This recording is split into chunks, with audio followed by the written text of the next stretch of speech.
This will be the one. I'm not doing any more takes. This will be the last one. Because you know what? I've perfected this. I'm the GOAT. So recently I've become a brand ambassador for Pixlr Genesis.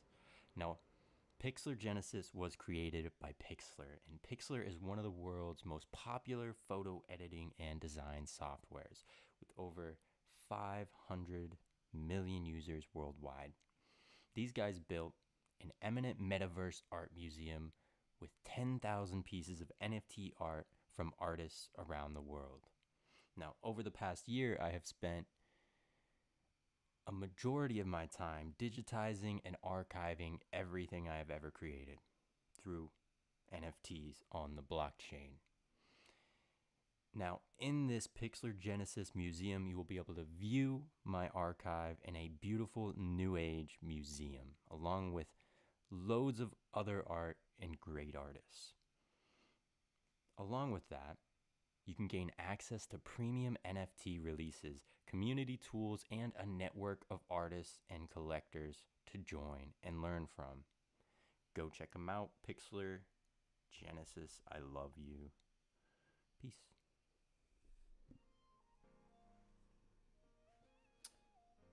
Oh no. Why is the video looking like that? Oh fuck. Okay. My camera turned off. It's a good way to start the stream. Okay. We're Gucci. We're actually live now. So, if you don't know me, my name is Vinci. I don't know how to fucking get that out. We're gonna be drawing a picture today. I don't think I need much intro. I kind of just want to get into this. Yeah, we're gonna draw a portrait. Last few times, I did geometrical shapes. There we go. Okay.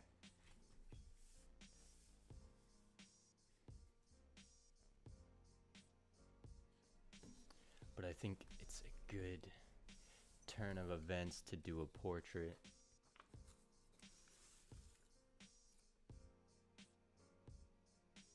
I selected this one specifically because it's a Daniel Arsham statue. And if you don't know who Daniel Arsham is, he's an icon in the art game, one of the best to do it. He posted this recently. It's a glass, broken glass sculpture. When I saw it, I kind of liked it enough to draw it, which tape. It's rare. I don't like a lot of things to draw them enough. Usually I'm impartial. Okay, so we have our paper, we have a ruler, and a drafting table. All of this is going to help us accomplish our goal quickly, smoothly. We can do some 90-degree angles. We just got to line our paper up so that it's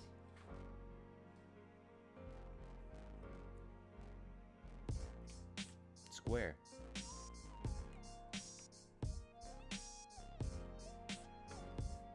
Which we really only need this line to do this, but I like to double check both sides just to make sure.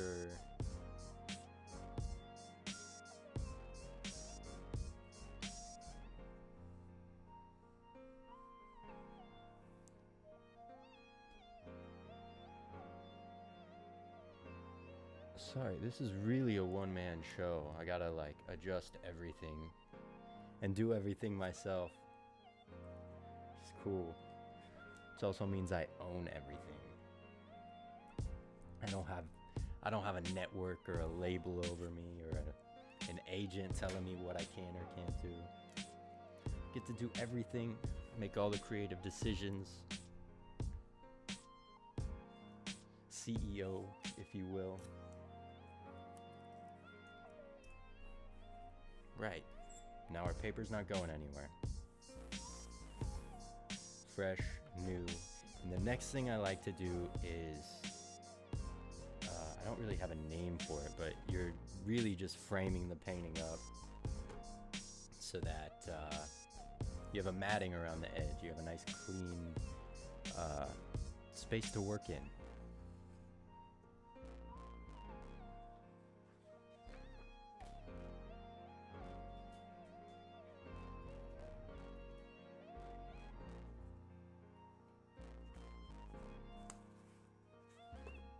These are all my pencils. All the utilities. I think for this live stream, I'm gonna exclusively work with this mechanical pencil. If I decide to transition to ink at any point, I might do that. I like finishing off some of these with ink.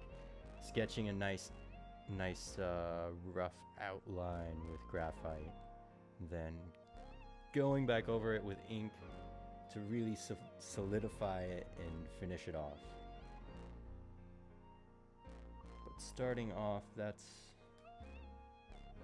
a good one to do. We're gonna get all this lead out because we're gonna need that. Won't be moving through any pencils, so it'll just be moving through.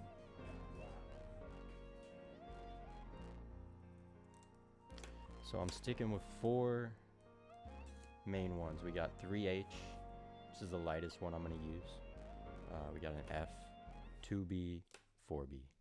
So good little spectrum, wide enough to create a good amount of contrast.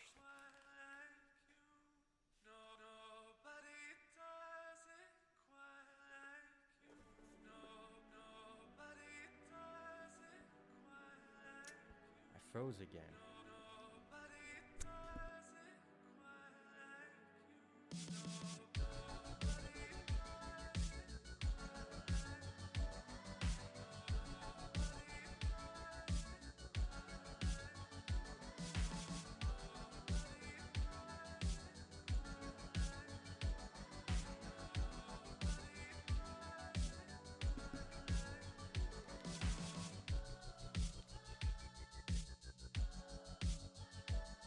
Okay, I think I was getting some echo.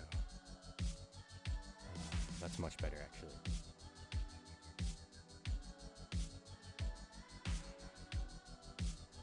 Okay, a series of weird events have occurred, and we'll keep happening. That's okay, we're rolling. So I like to do this part, the starting. Last stick means it's good luck. I like to start this last part with a lighter pencil, such as 3H seems to be my first choice often.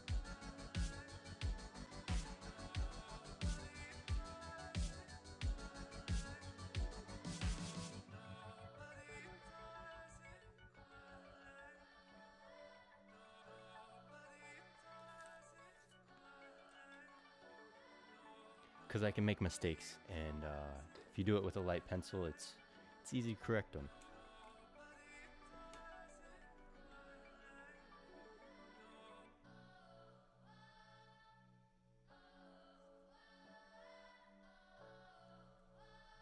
Gonna do a 1/2 inch mark on each side going around the whole thing. Now, if you didn't have this special ruler, you would have to make a measurement on each side, 2 measurements on each side of the paper just to make sure it's straight, which is a lot of work, too much work for me to do. So if you have the right tools, it just makes it so much quicker, easier easier to do.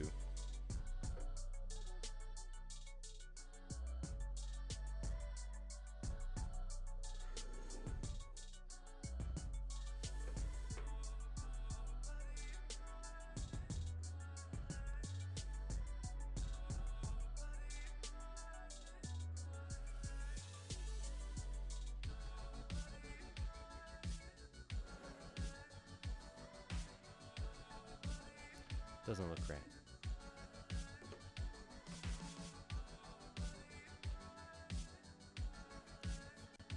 I must have fucked up somewhere. I think I didn't place the paper right, to be honest.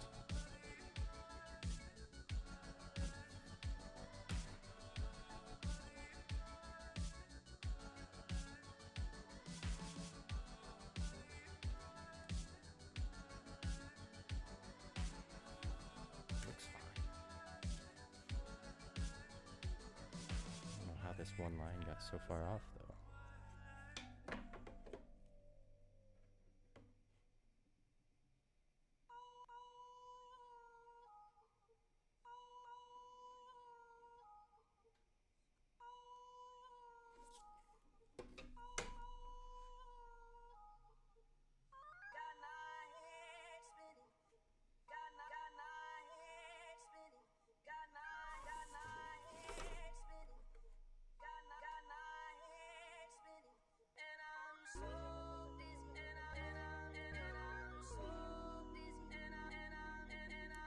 One 16th off down here, 3/16 off up here. I'm a mess.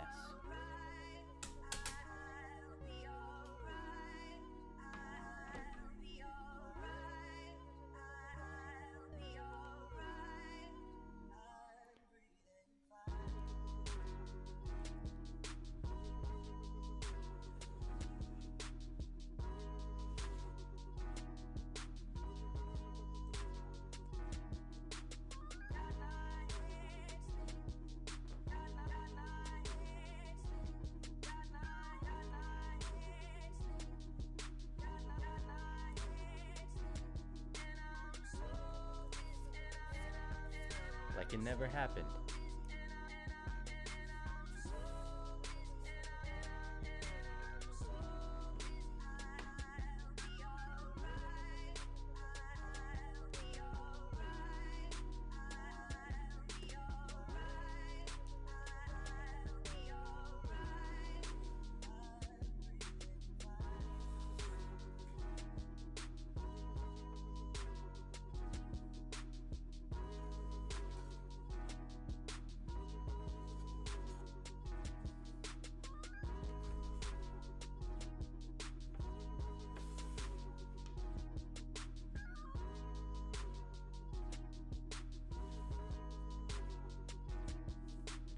Slightest bit off, but I don't think I'm going to change it.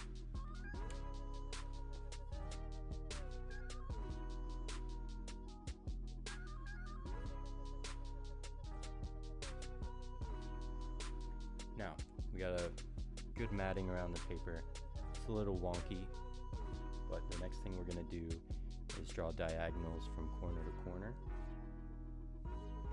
And you don't really have to do all this.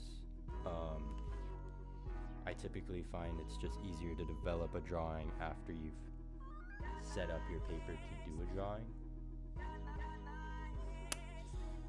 Sounds weird, but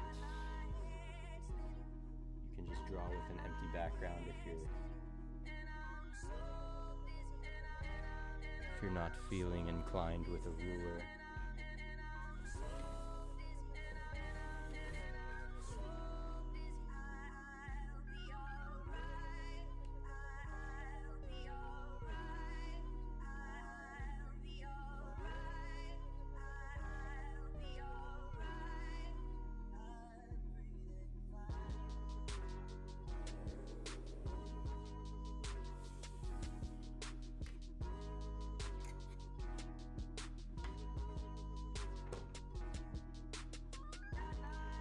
That we're gonna go from the center on the top and the bottom.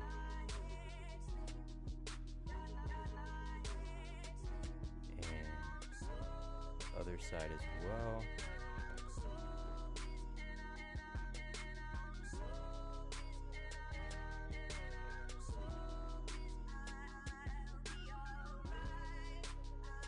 And this is a simple version. You can draw the rest of the lines and connect them.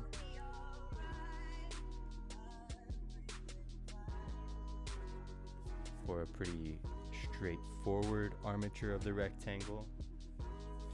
But you can also keep dividing these in half, and it'll make it more complex. And I think I want to do that for this one. So we have our halfway mark.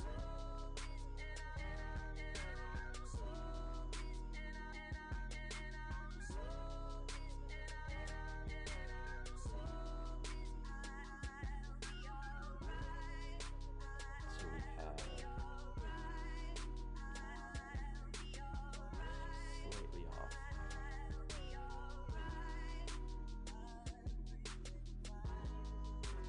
So we have a little bit less than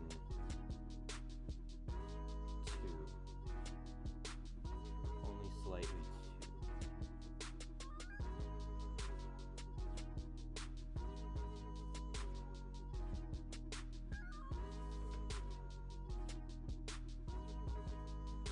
Took me a second because it was 1/16 off.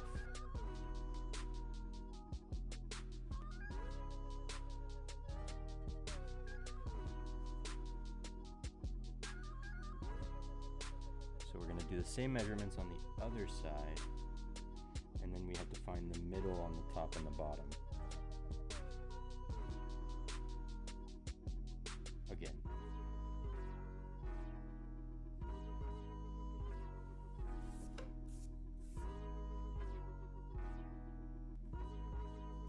Right, I know those are barely visible, but they're there.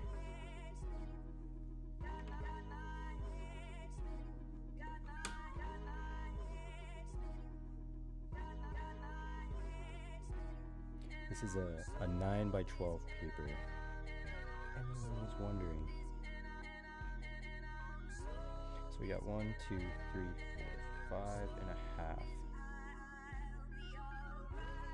So halfway is going to be about 2.75. I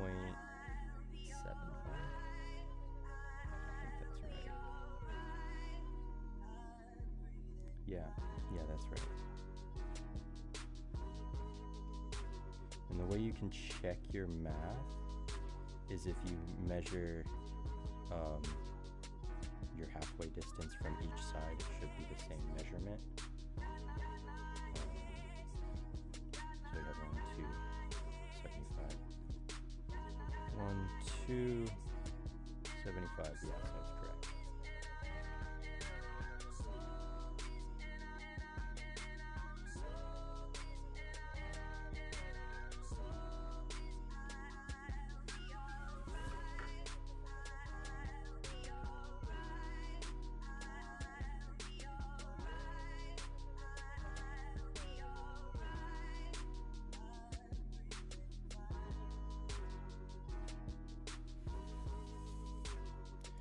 Everything is divided up.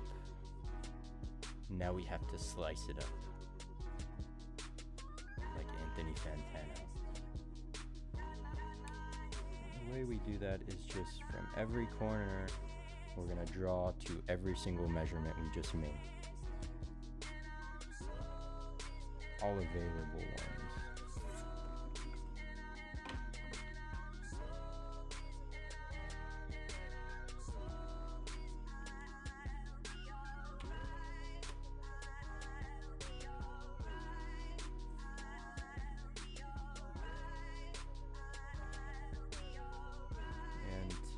That successfully, we just have to line up each hash and press down hard enough on the ruler so that it doesn't move. That can be very important. Also helps that I am on a slanted surface. This is easier if it's flat.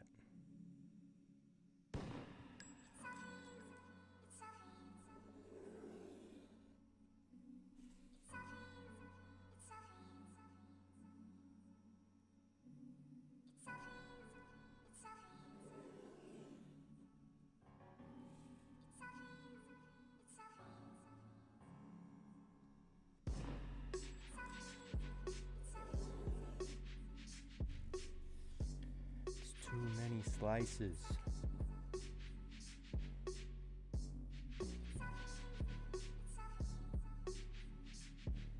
It is a lot of slices. But that is also why I like it.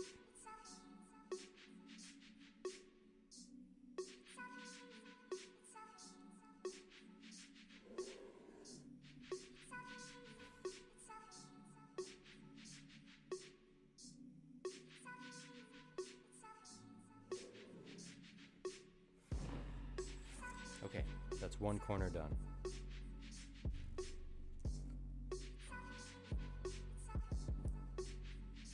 Let's go do this top one.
Now this one.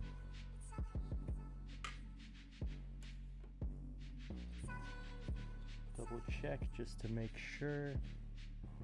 It's easy to miss one.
Last one.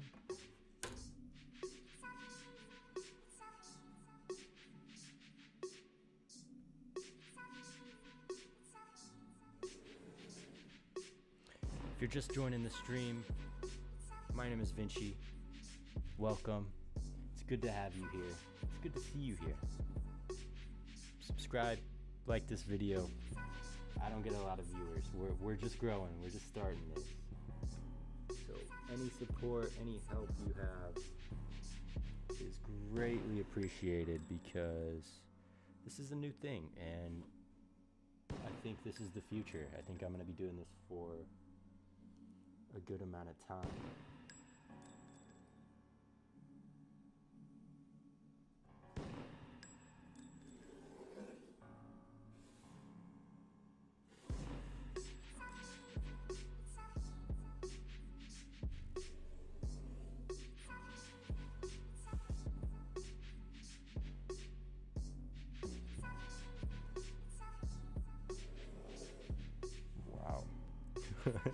The ruler moved so much on that line.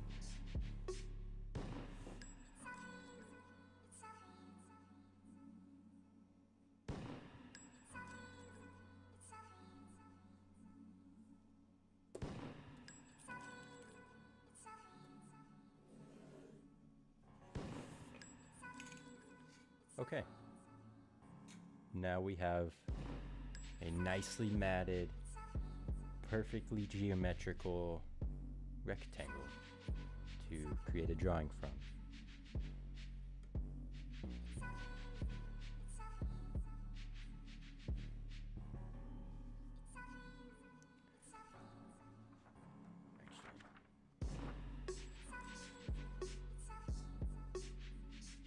This is what we're going to be drawing today.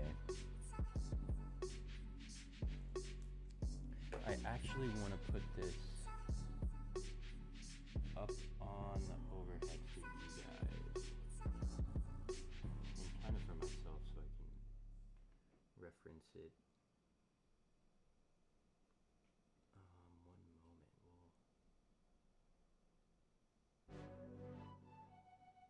moment. We'll get moving, put in some of this graphite on the paper shortly. But for now, you gotta bear with me because we're a one-man show.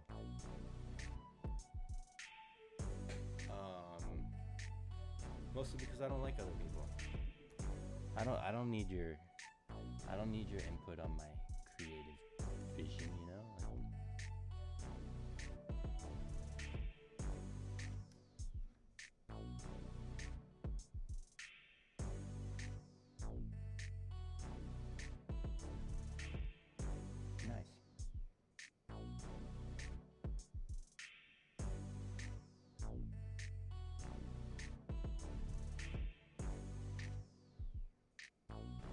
Flipped, but you guys get the picture. Actually, I know how to do that.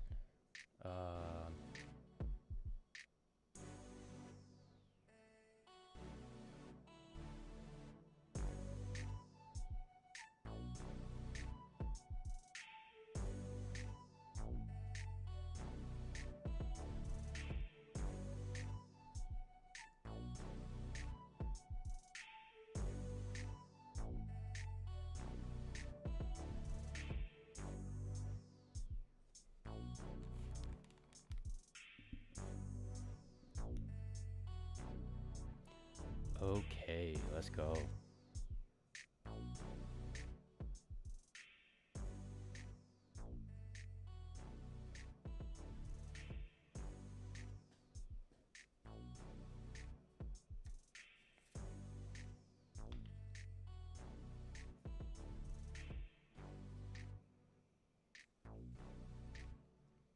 So we got a 4H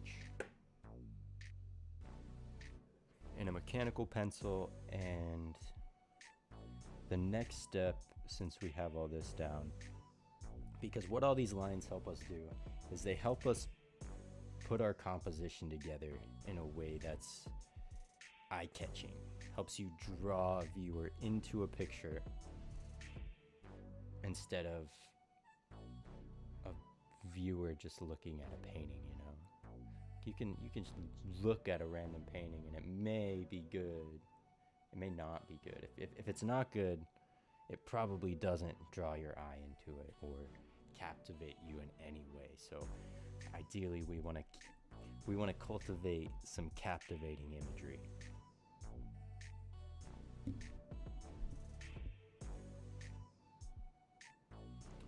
think we got a good subject. So we're gonna start with a really groundbreaking idea, and it's so simple that like a kid could think of it. Let's get a measurement.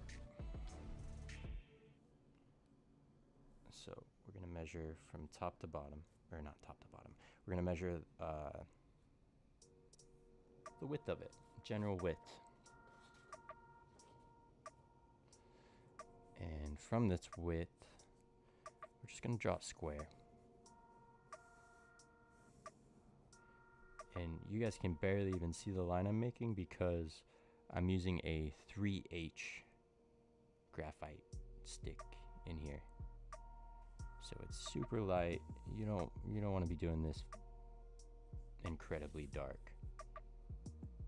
So from the top of the head, it's right about here. Great. So we have the top of the head. We have everything boxed in to a very simple shape. We're just gonna make it a square over here. Not even gonna worry about it. And I know you may be thinking, how does this get me to a finished portrait? Well, you have the general structure defined very basically, very loosely. So you're gonna keep defining it. You're gonna keep chiseling this down like it's a marble block and you're a sculptor. So you're just gonna take off chunks that aren't there. So these top corners, there's obviously nothing there.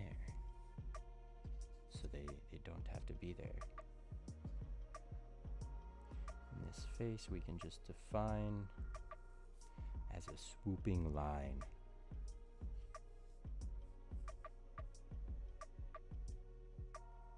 We could probably take another measurement just for proportion's sake. We're gonna get the bottom of the chin. It's right about there. It's good to take measurements because if you don't trace it, and there's nothing wrong with tracing. Let me make that a public announcement. There's nothing wrong with tracing. You can trace all day long. Hell, I know tattoo artists who have pretty much never drawn anything in their entire career.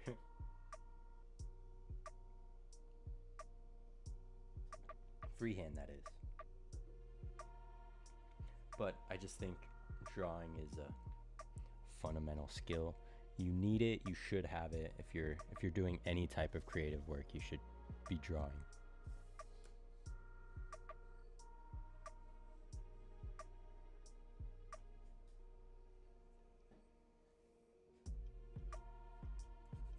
Even if you use tools to help you, like even if you are tracing, you can still be drawing and working out an image. Like I said, there's really nothing wrong with it, but there is a disconnect that happens when you only trace, when you only do one tool to finish a drawing, because there's many different ways that you can go about doing a certain process. It's like Photoshop. There's like 10 different ways to get to one outcome.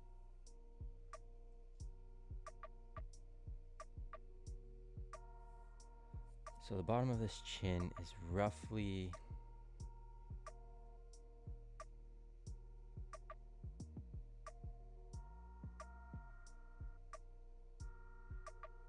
wow. Okay. This was correct. Actually, this image for you guys.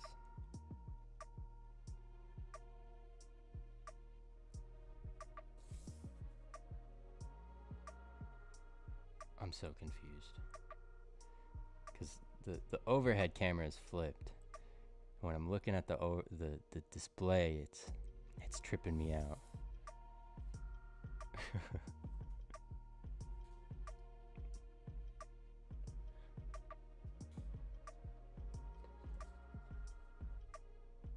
No wonder I felt dyslexic.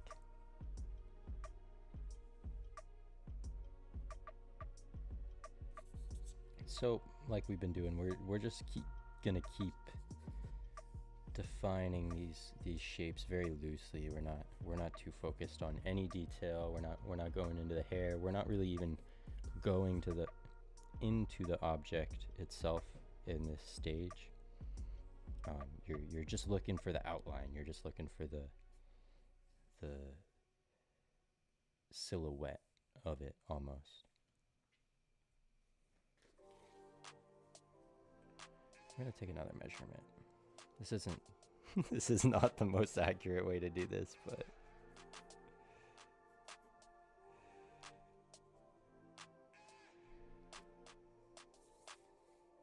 right.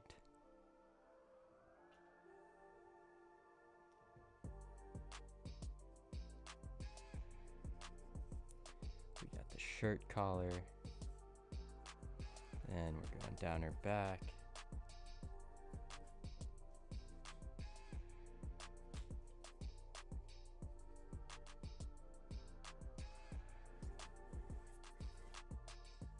The one exception when you're in this first stage of drawing is flow. So if you see a flow going through an image, like there's this main flow that goes through this image. So this is where I like to find those, because those can really define a character of a subject in a drawing. Is if you find just the long arching flow throughout the piece, then you can build around that and really give your character life.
And again, you're using a light shade of graphite here, so that really any mistake you make is easily and effortlessly gone. You start getting into trouble when you make dark, deep marks into the paper, and there's no way of turning back. So you spend a lot of time in this phase until you have a desired outcome. Then you can move towards shading and detail and really start developing a piece. But there are artists like Leonardo da Vinci who would spend months just on a sketch of a painting. A single sketch for a painting.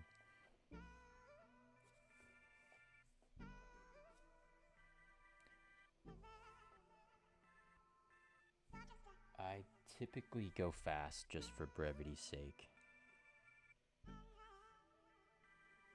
As much as I wish I could spend a month on a drawing.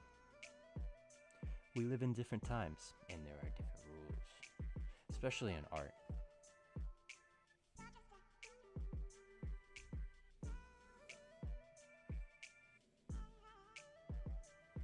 So we're just going through flows, finding the shape of her head.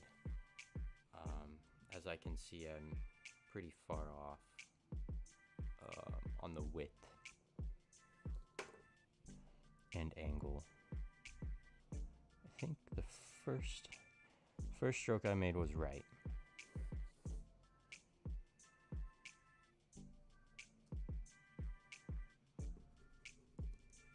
All that is too far out.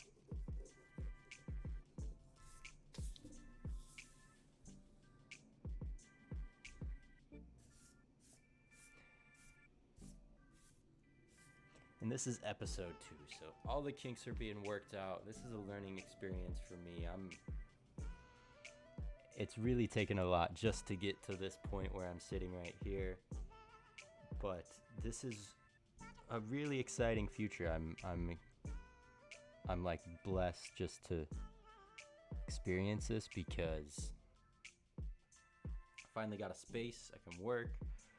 Gonna go live consistently. And you guys get to see what I'm creating and come along with me. So I really appreciate all the first few people here. I know it's going to be like 10 views, but you guys are the real ones. You guys are the OGs. You guys can talk about me when shit hits 1 million.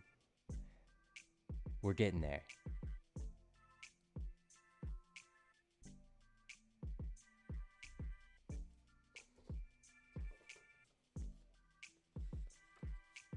I think I need a better place for this.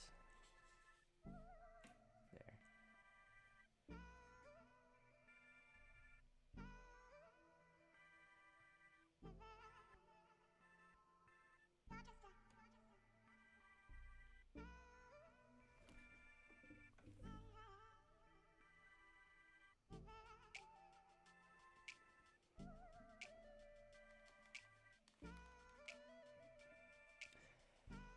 Yeah, great works of art have some pretty humble beginnings. So, especially in this stage, do not judge your artwork. It is in process and not finished. And if you judge anything right here, if you get panicked and really freak out about how your piece is looking, you're not likely to finish.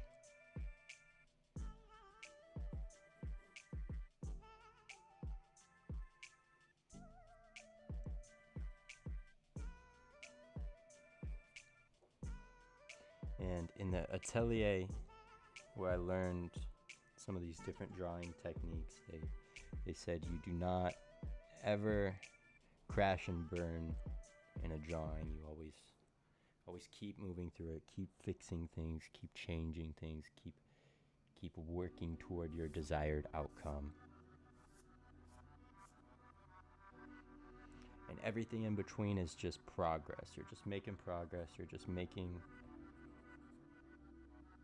cuts, stone carvings on your statue. You're discovering your piece.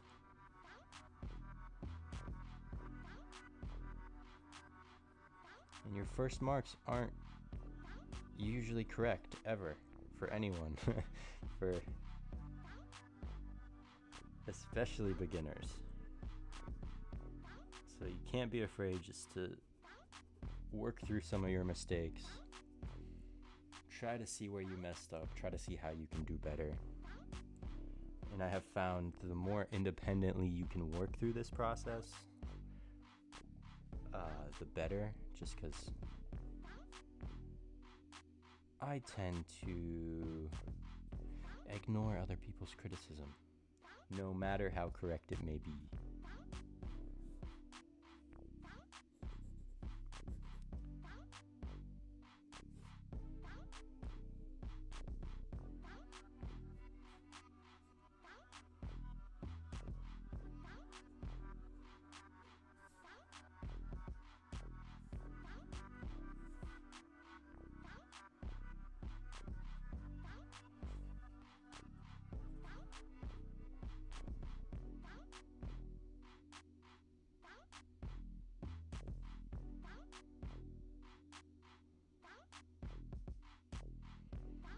Now we're building the features of her face. This is really the fun part of any silhouette drawing. It's just defining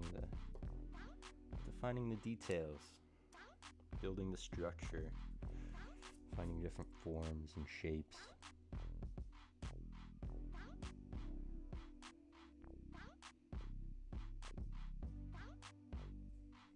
And there's two different approaches. So I have a reference here. You can make the conscious choice to really follow your reference to the end, really work out and duplicate each and every detail.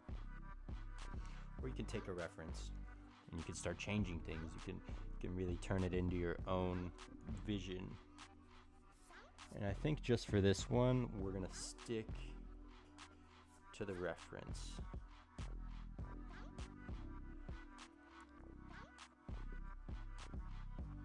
Just because I think it's a really awesome piece, and I would like to have some sort of piece of it, even if it's only just hanging in my home. It's a great part of being an artist, is you can steal whatever you want. Like I got a Vermeer painting right here. I painted it, but still got a Vermeer. You don't have one of those.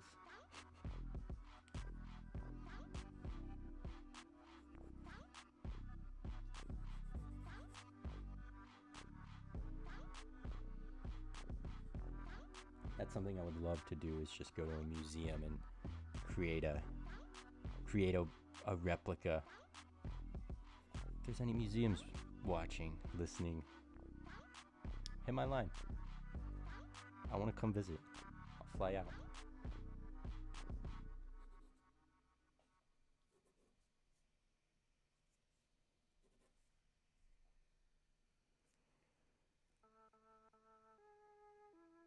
Great. Right in the center mass of her head, you can find her ear. This ear is going to be a helpful reference point, because then we can find some of these more subtle shapes in the face, like a cheekbone, like the temple. A head is a sphere at the end of the day, so you got to find these different layers of the shape.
Now we have a good outline set up. We have basic shape. This is coming to the end of this first phase.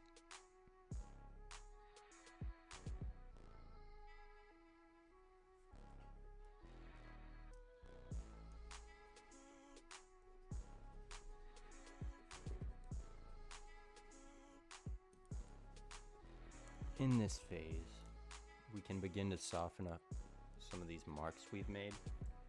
We don't necessarily want or need all of them. So we can take out all these armature lines out from our subject, because it's gonna push the rest of these lines back, it's going to make them appear like they're behind her instead of going through her. I've done both. I kind of like it when, Jesus, notifications. Just tell them to go away.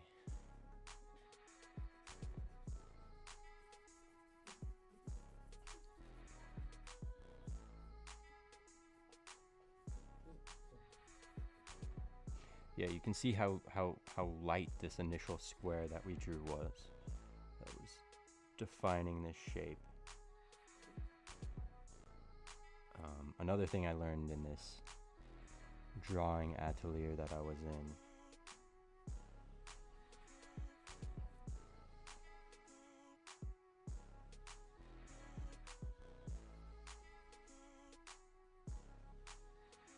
I completely spaced what I was about to say, but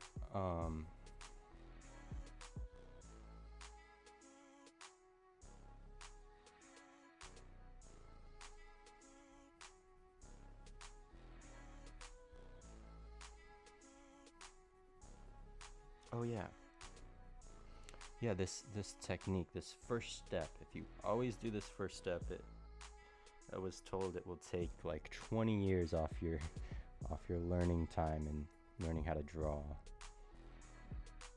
So if you just do this from the go, you'll be cooking it.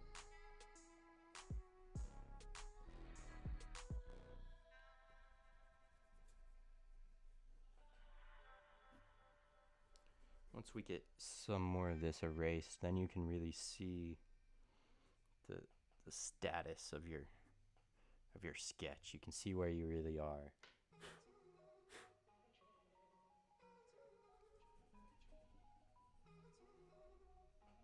From there, you can make some final edits to the sketch. You can make some more changes, because ideally you want to be finished with this stage before you go on to the next one.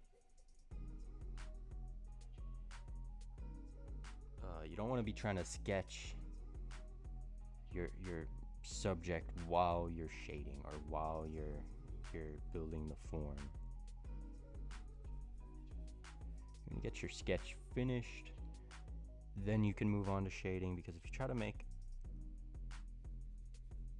drastic changes while you're further on with the piece, they can often be disasters. They can ruin your piece or make your piece. Sometimes you got to make those last second changes. Those are always needed, but if you do the wrong thing at the wrong time. I dropped my eraser.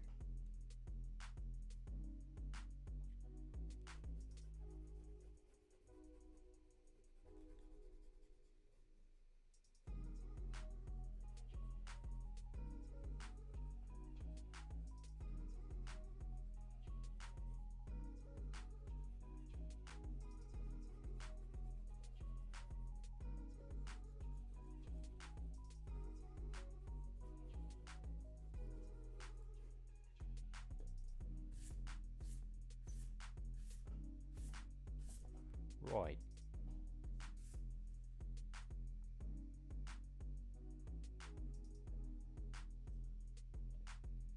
Now's a good time to switch to a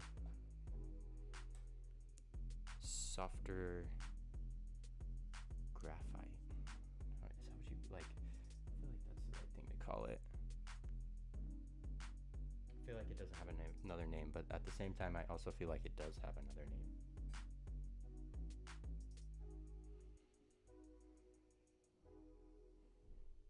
I lost the top. Only have one left. Oh well. So yeah, we're going to an F. I'm full of distractions and side routes, but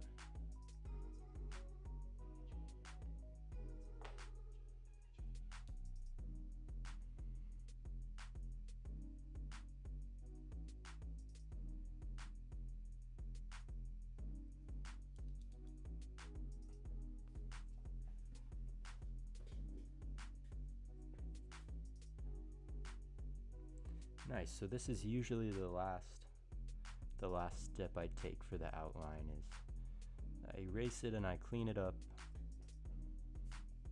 Then I go back over it with a darker,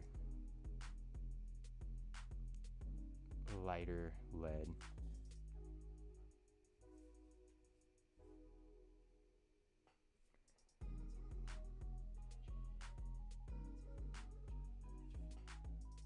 And I mean, you can leave all your sketch marks, but they really just make things dirty at the end of the day.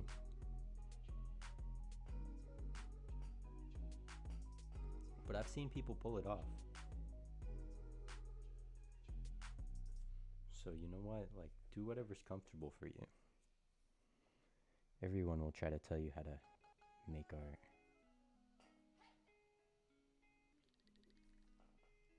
I am just a broad guide. I feel like I'm like Bob Ross. You just gotta paint your happy little clouds. Just gotta do it how you want to do it. Because everything else is irrelevant.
Now that we have that done, we can start to move through some of these smaller shapes inside of the object. We can start working out details. We can figure out smaller things on your plate.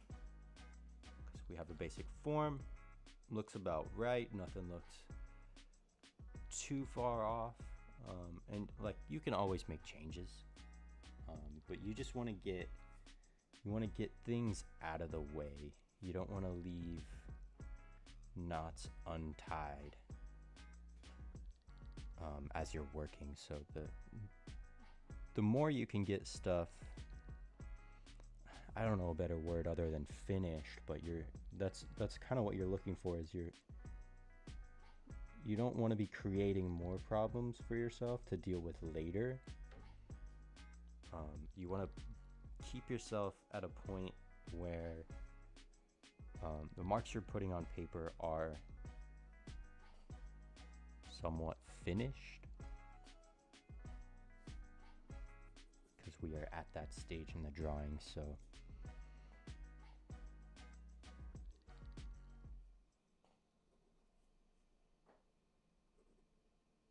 I'd say it's about the midway point. We still got one more step after this one, but we're moving.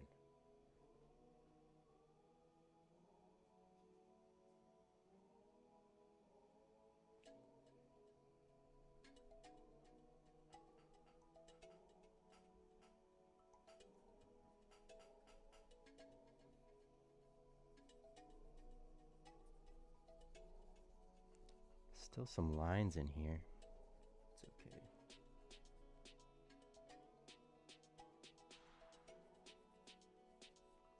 This whole face right here, I'm probably not even gonna put a defined line around the edge, because there appears to be light coming in.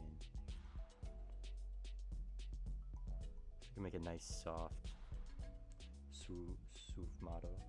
I can't even say it.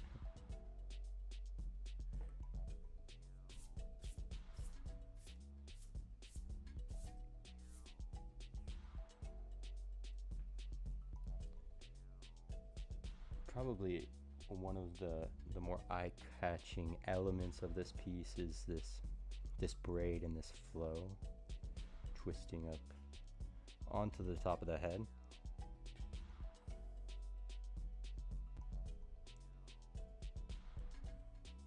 So if you pick little items like that, things that stand out to you, and you consciously work on developing those,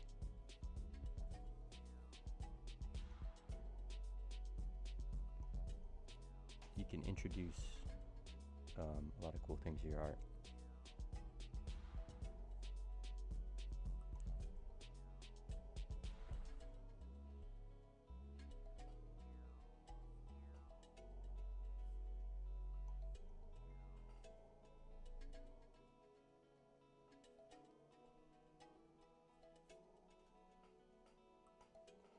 So we're going to go about finding this inside line of the hair. And we can use this handy checkpoint right in about the center mass of the head to find these different lines in the hair.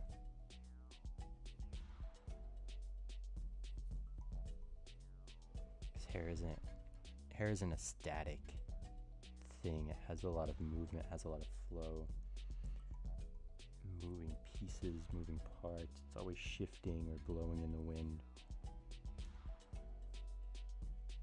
Unless it's tied up, it's very neat and ornate.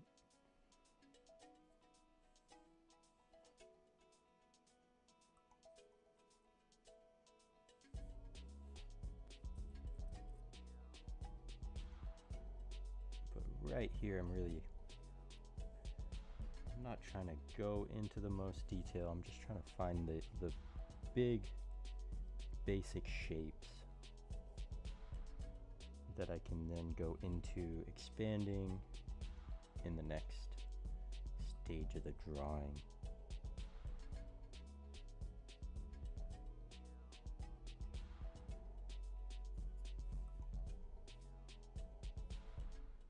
Because it's easy to get overwhelmed when you have to deal with a bunch of details, a bunch of things all at once. And if you try to take it all in and do it all at once, you're not going to do it effectively, or you won't maybe be happy with your outcome. So if you just pick certain elements that you can focus in on, and then don't do anything other than that until you have that one thing focused. And I'm like more guilty than anyone because I'll be jumping around. I'll be doing 10 different things at once. But the more that you can focus your attention in on one area, the more detailed, the more fine it can be.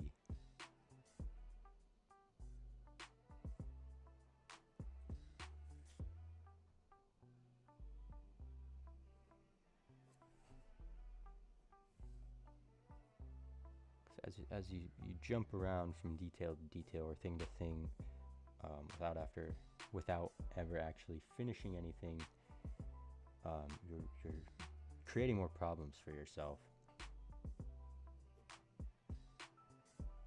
which is not ideal.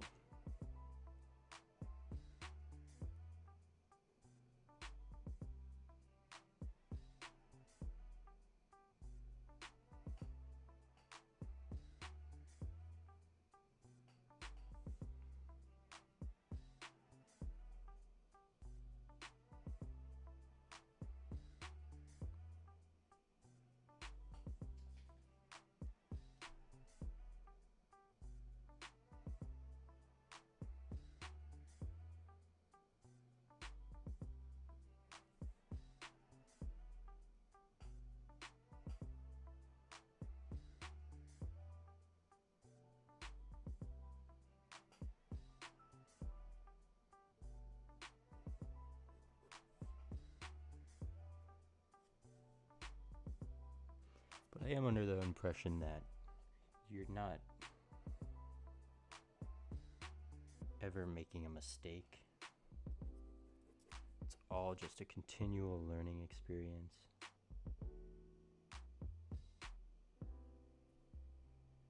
So yeah, even though you mess up a drawing or a painting or whatever you're working on, you have the added experience that comes with making a mistake, which is not repeating it in the future.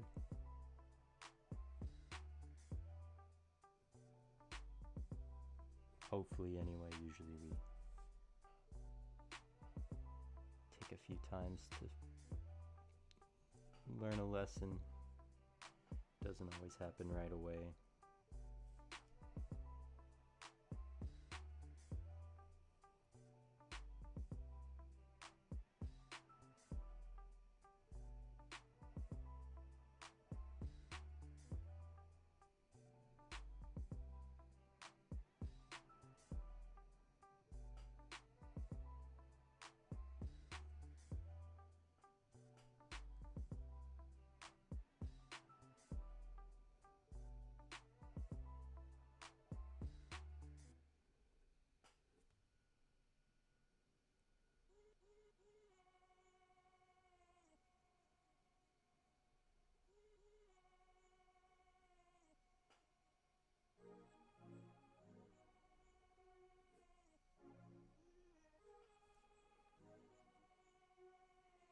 Not perfect,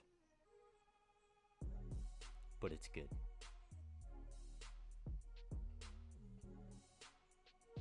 Good enough to move on to other things. Like building out the form of the shoulder.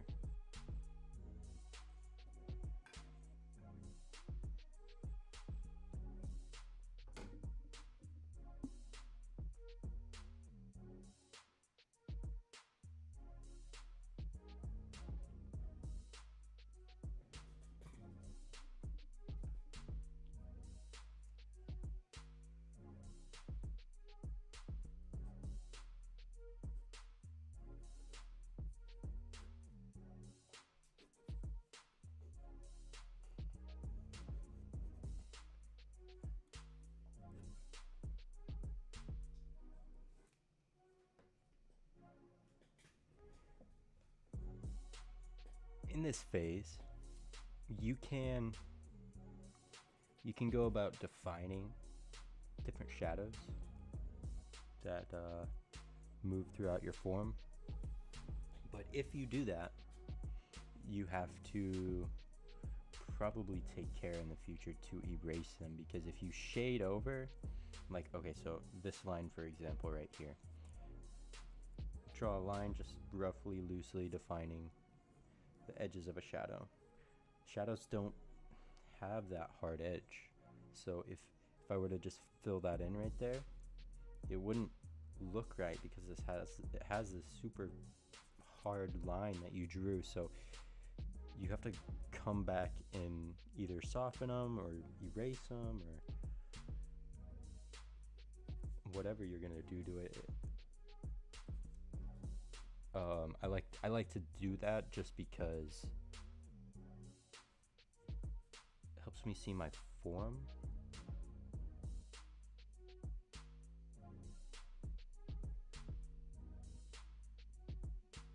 A little bit better than if I had not drawn them.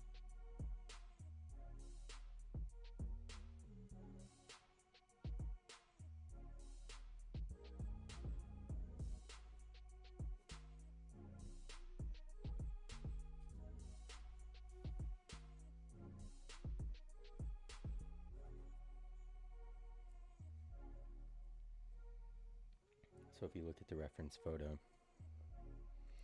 all the shading, all the values inside here, there's no lines. All of it is soft. There's no hard definition in the shadow in the ear and the skin on the outside of it. It's very soft, it's very smooth.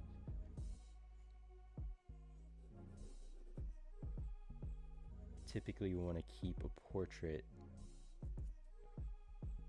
especially a female portrait, pretty smooth because women have soft skin typically. They're very well manicured. And if you add a lot of hard lines to a piece, it can make them appear older than they are or even different than they actually are, which if you're drawing a specific person is an issue.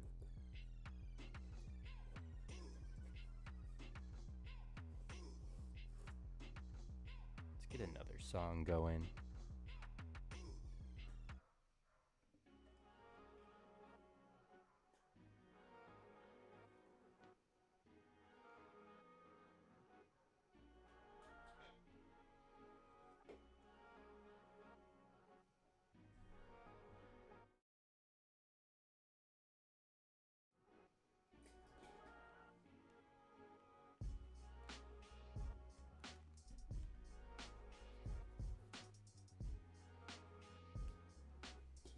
Yeah, so skin is soft. Hard lines, don't make hard lines. Hard lines bad.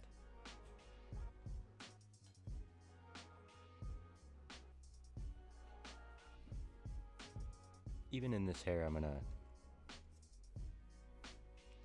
get some of these extra artsy lines out of there.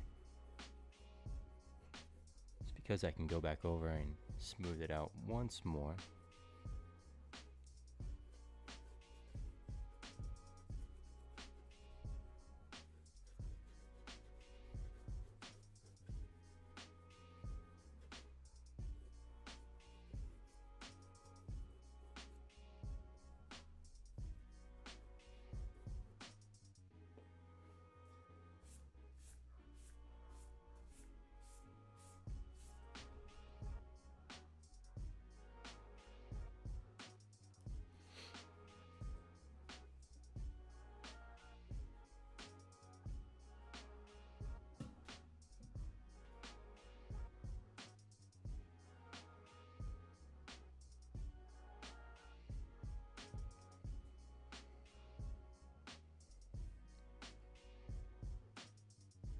And let's go about defining some of these shadows just so we can use them in the future. And they point to some significant anatomy that you have to take note of.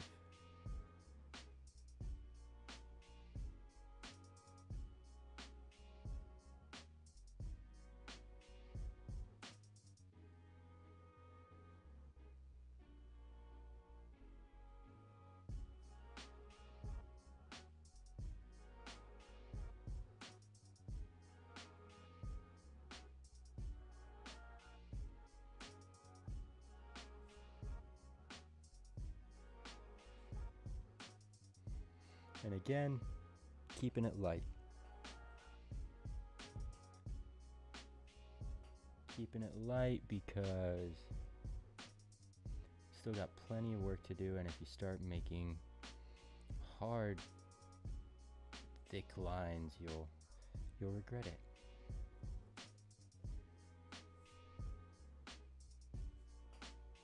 We're looking for the desired outcome for this piece. And we can get there with some hard lines, but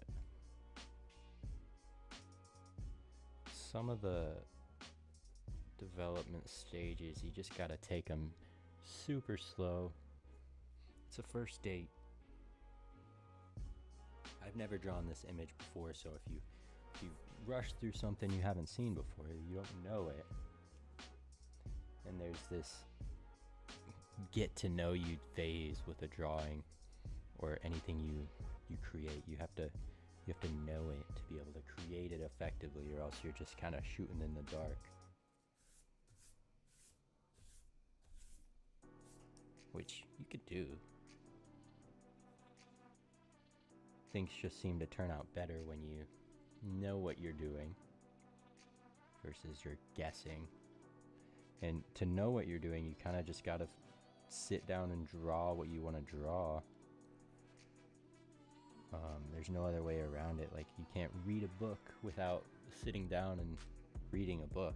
You can't just read the spark notes. You gotta actually take the time and do it.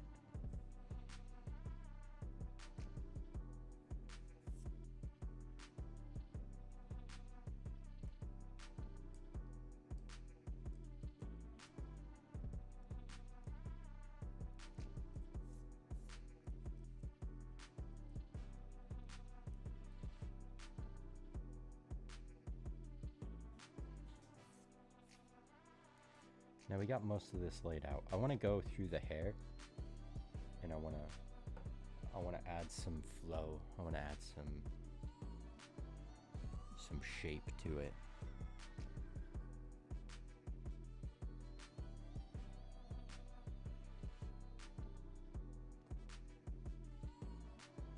Again, here there's not a lot of super hard lines. These are all very soft.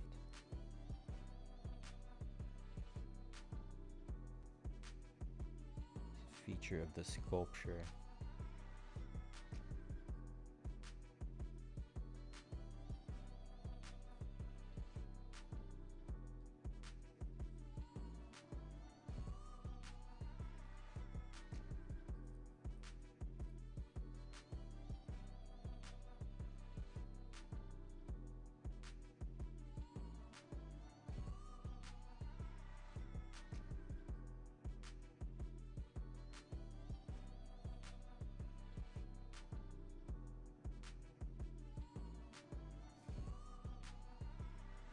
One thing I forgot to mention is when you're getting your reference photo, it typically helps if you have the same size that you're gonna create. You don't wanna get a small reference photo and paint something big from a small reference photo. You wanna have the same size reference photo. This goes for just basically drawings. Like, of course, I do some like big paintings where I don't like getting the full size photo of a 6 foot tall painting is not ideal. You could probably do it if you wanted to, but in this stage it's important just so you can get the proportions right, and not even right, you just got to get them close. It's got to be close enough to be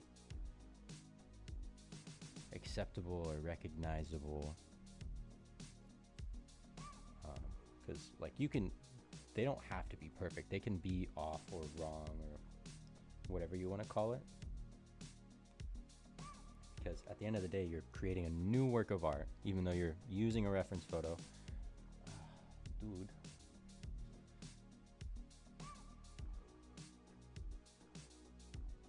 Stop calling me. I'm on airplane mode. How the fuck is... How do people call me when I'm on airplane mode? Apologies. I'm gonna take a second. 1 second.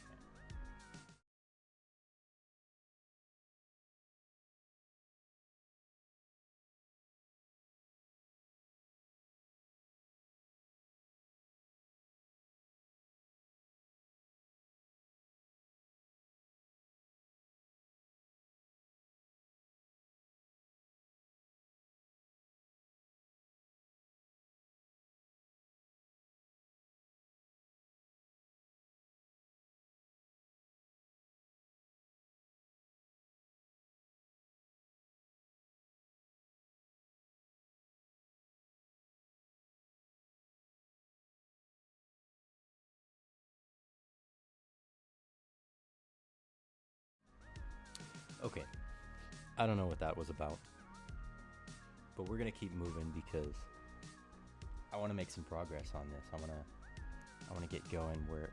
We're making good time. This all looks pretty good, and if you get all this foundation laid out,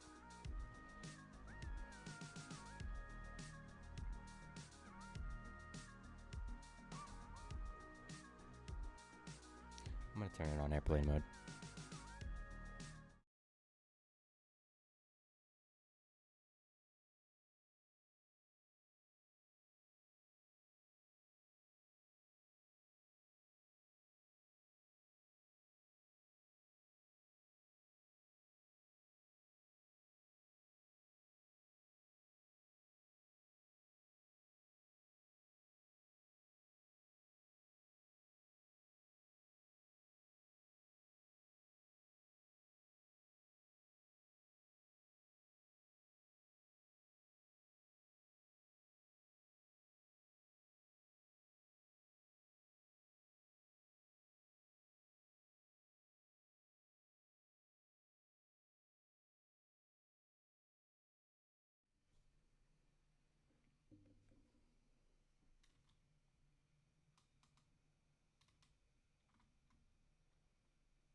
Wow, why am I so bad at this?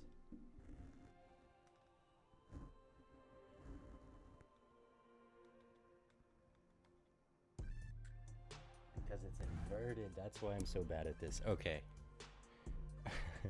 It's so confusing. It's okay.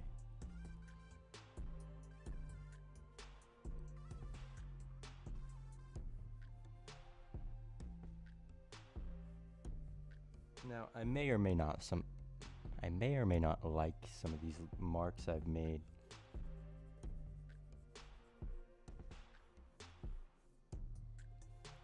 So we're gonna make them barely visible.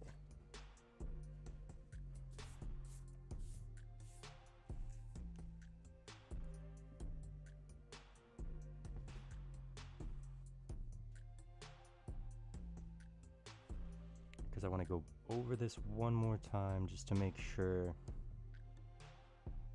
this braid is evenly done.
all this hair coming down into the braid.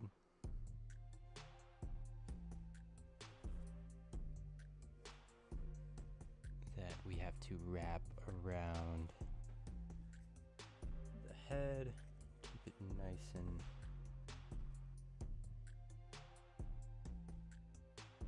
and basic here.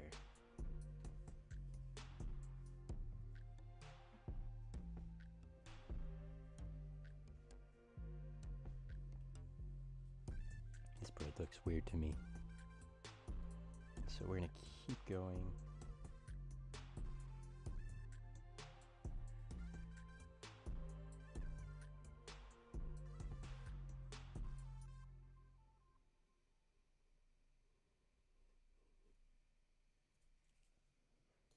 Keep refining. Erase the marks you don't like. Keep the ones you do.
This is where those flow lines at the beginning of the drawing come in real handy, because you can use those as guidelines. As you can see, like this last attempt, I was way off the line, nowhere near close to it, and that would have just thrown the whole thing off.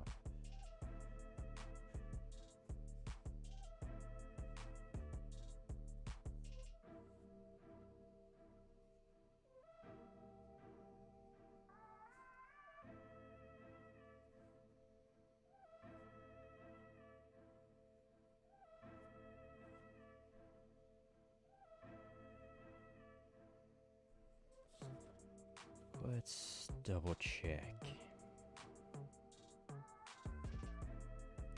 Just to make sure.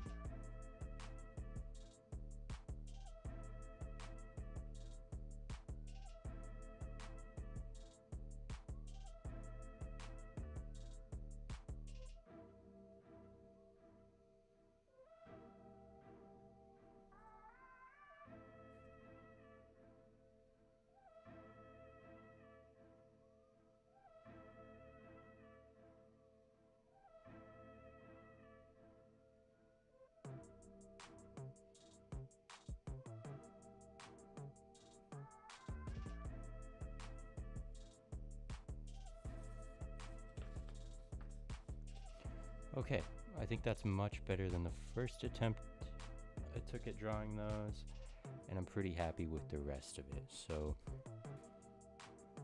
like we did before, we're gonna go back and erase lines that we don't like, because inevitably we've made some mistakes, one or a few. Gotta clean them up, make them better.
Rinse and repeat. You can really take this to the moon if you have the patience to do so.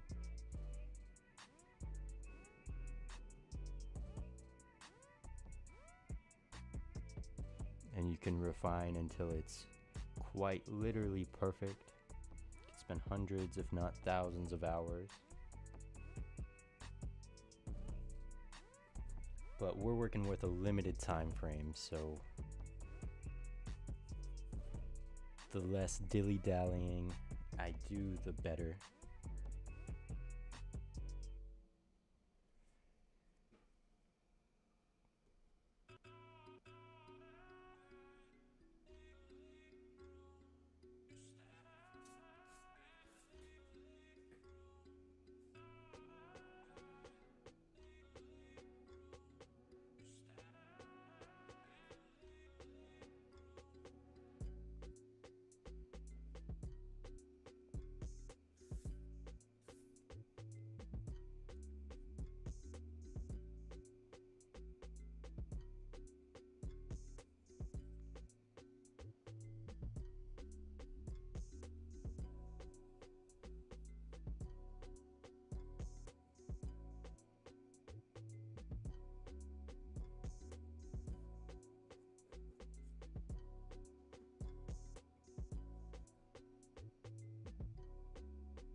If you want to be extra careful,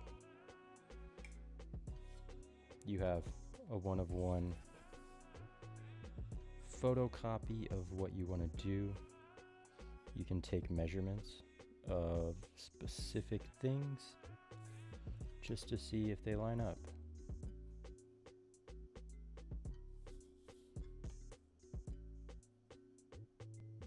So we're going from the tip of the nose to the back of the hair. As you can see, I'm slightly off. So we're gonna take this in.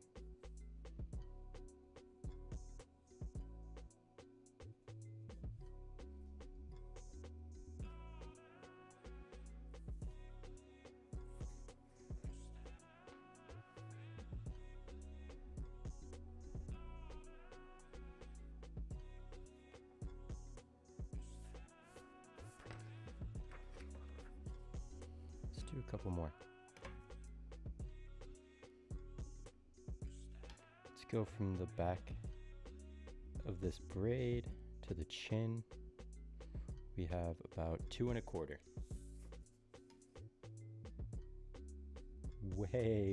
Way off. Holy shit. Okay. Well, not way off, but we're pretty far off.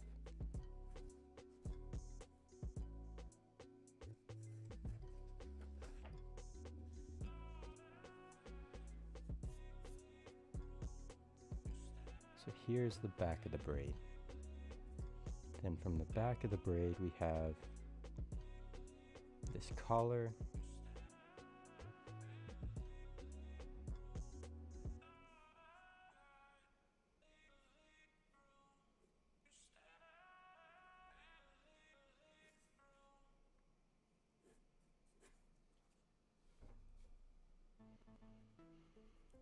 And just 2 extra seconds and we've already fixed some pretty major errors.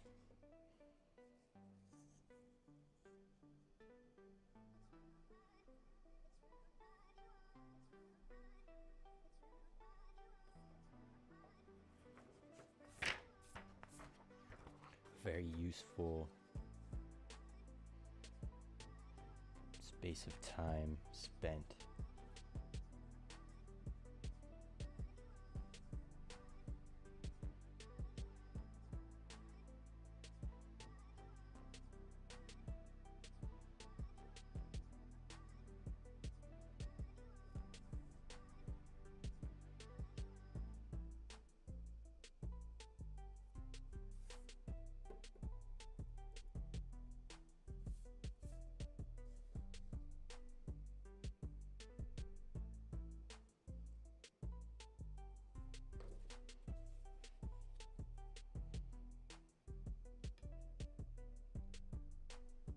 Let's do one more.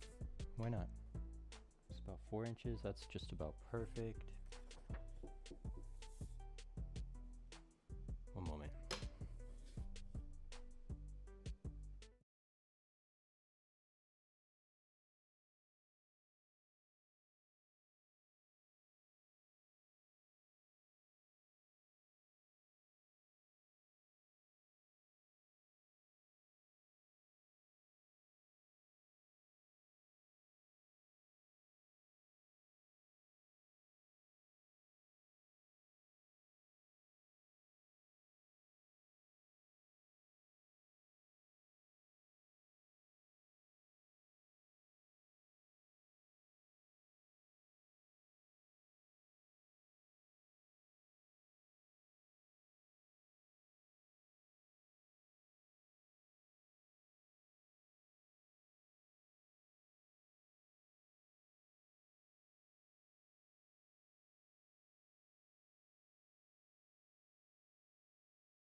Okay, that was the last delay. I promise. We're not doing any more delays. We're moving forward now.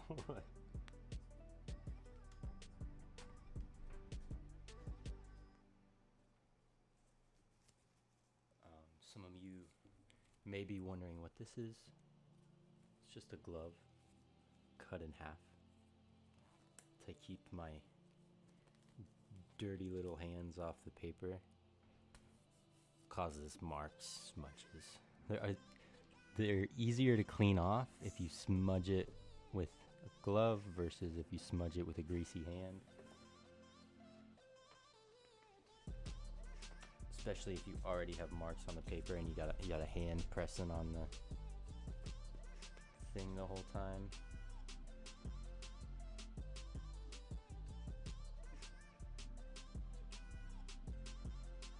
Now can be a pretty crucial decision point for any drawing, because we have essentially the full drawing, full blueprint, and it's not particularly finished. So what can be done right here is I can decide, hey, maybe I want to do this in pen, maybe I want to do this in ink, maybe that would look cool, or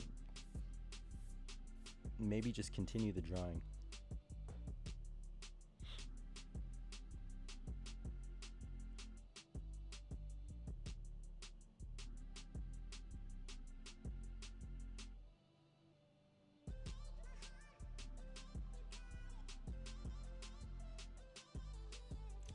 Just hit the 2-hour mark. Perfect. I think we're gonna finish this off with graphite.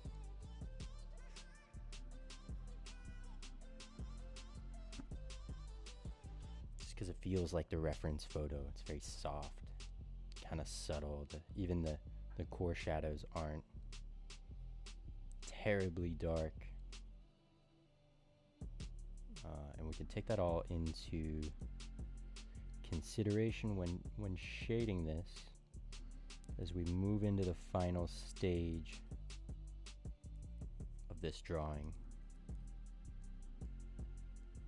And as we move into the final stage, the first thing we want to do is locate the darkest area, which is this core shadow along the hairline.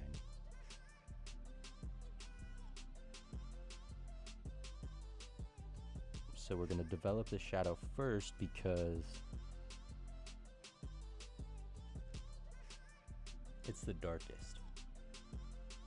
And if we select this as the first thing to work on, we can develop it to finish, and then continue on with the rest of the drawing with this as a good reference guide as to how the rest of the drawing is going to finish off.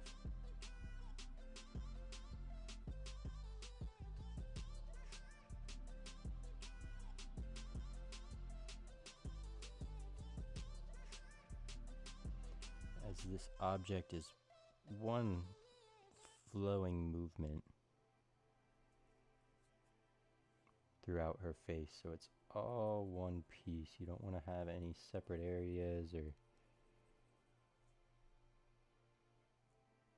even separation.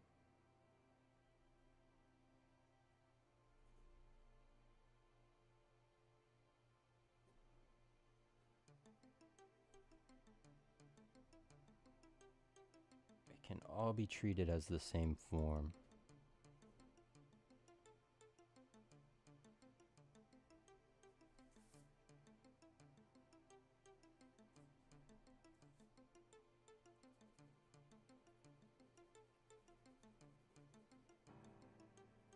And since we messed up this side, the measurement on this side, this also needs to be moved in, because we moved this outline.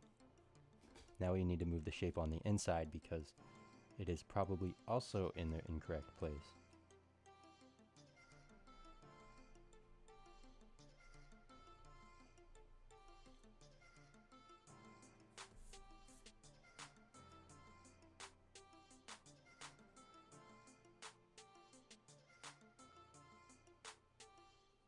Side note, I've been having a lot of weird dreams lately.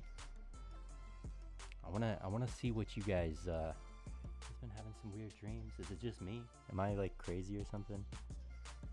Like last night I had the craziest dream.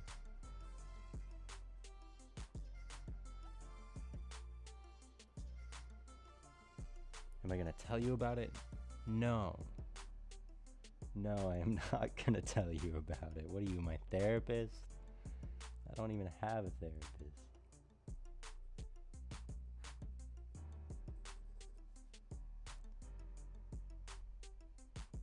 Should I have a therapist? We're getting real deep. This needs to this needs to move on.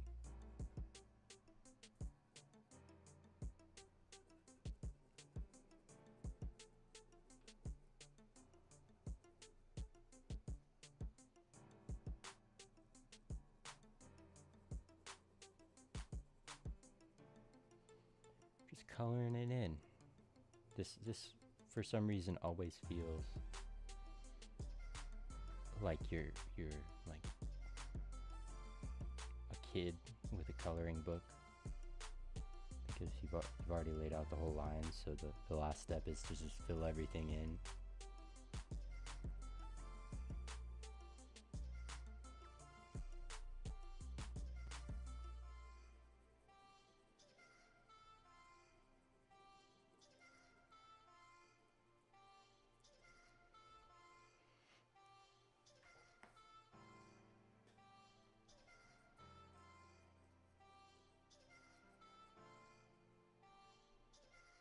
But I'm gonna reiterate it one more time. We're still keeping it soft. None of these marks we're making are terribly dark, even the darkest one. This is still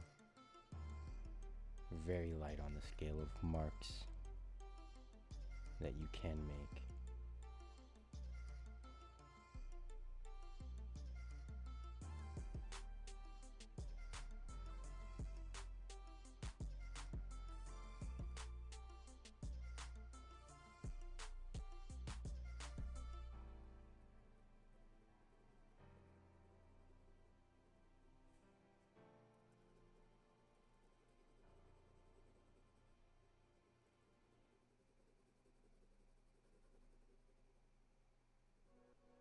You still have a whole arsenal of different hardness pencils to go from. Well, I do anyway. If you have the whole spectrum this is where we're at right here. We're right about the middle. So like it goes, I have 9 up to each direction. And you're supposed to, if you like are really about this life, you're supposed to use each individual pencil to its fullest extent, and then you'll end up something cool at the end. But you know, we're just going through a couple. As you've seen, we've spent 2 hours at about an hour with each different hardness, and we're just scratching the surface. We're barely covering ground here. Just takes time to develop.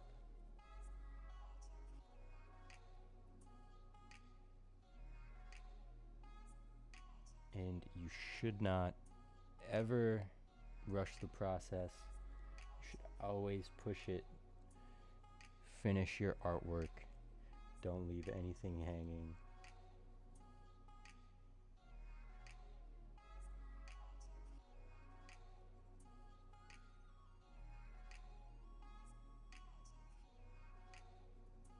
No stone unturned.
This is very similar to the sketching phase, the first few stages that you go through as you're just finding and building different forms. You're looking for shapes that are made with the lighting inside of your subject.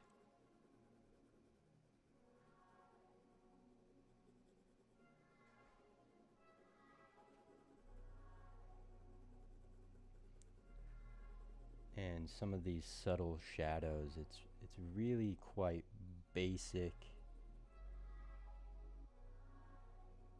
forms and shapes.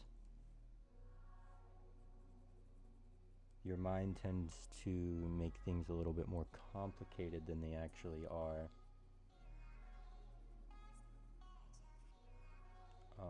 And learning how to become an artist is really just learning how to see. Every artist is just telling their own story or other people's story from their perspective, their view of the world. Whether it's a painting or a song or whatever you're doing, you're telling your story, you're telling how you view the world.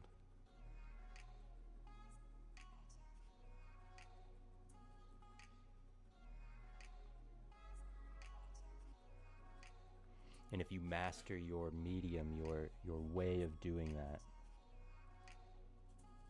my chosen method has been drawing, but it can be anything. If you just master your way of creation, then you can tell your story so much more effectively, and people will actually listen to it.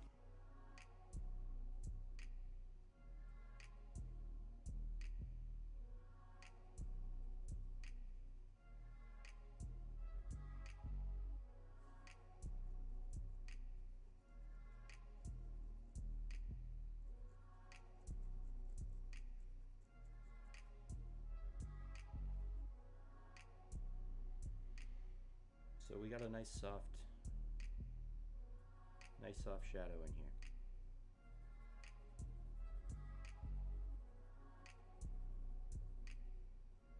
We're gonna work through some missing little spots in here. Really taking the time to develop the shadows.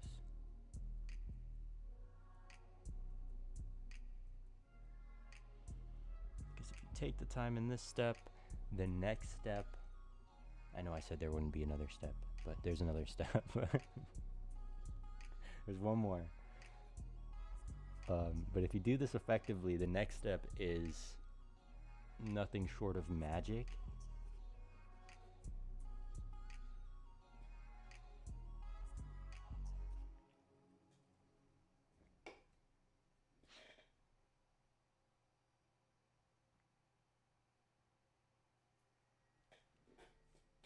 We will be adding light, adding white.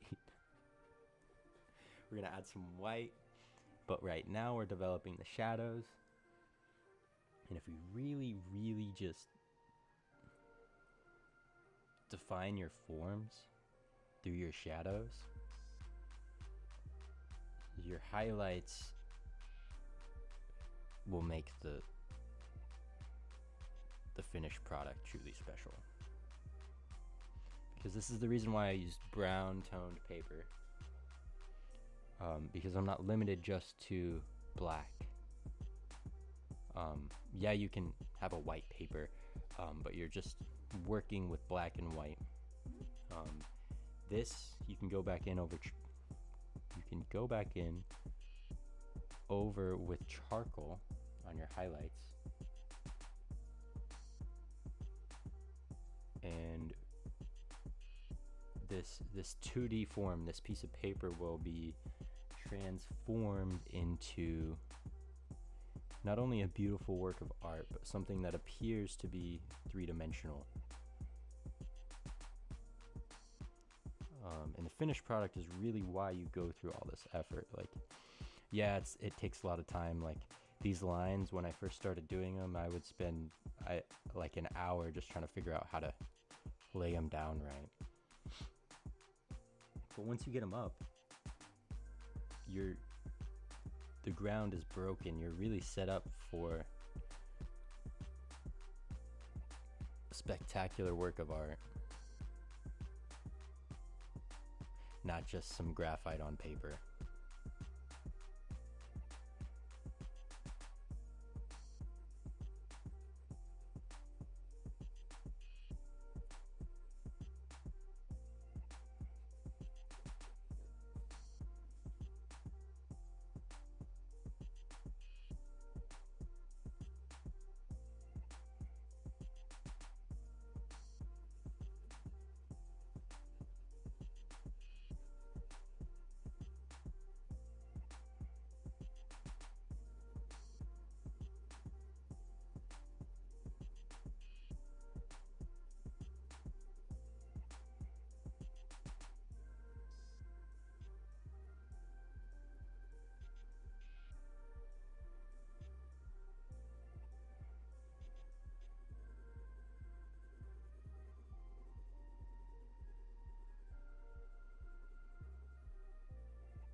Let's get some ASMR.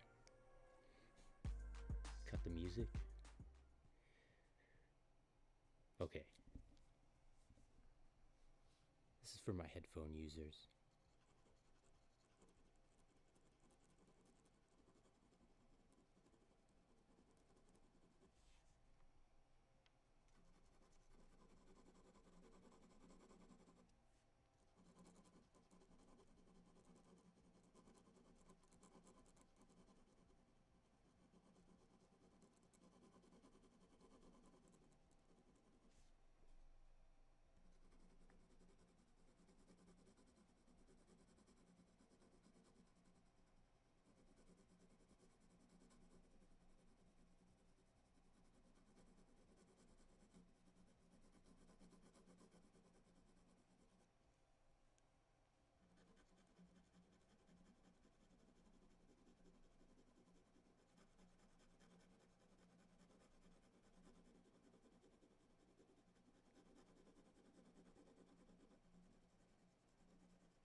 That's enough.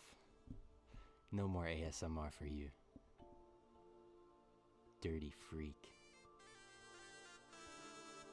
We like music around here. And level tables. Shit, be moving too much.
Okay, I think that's a little dark. I think that's maybe even a little too dark.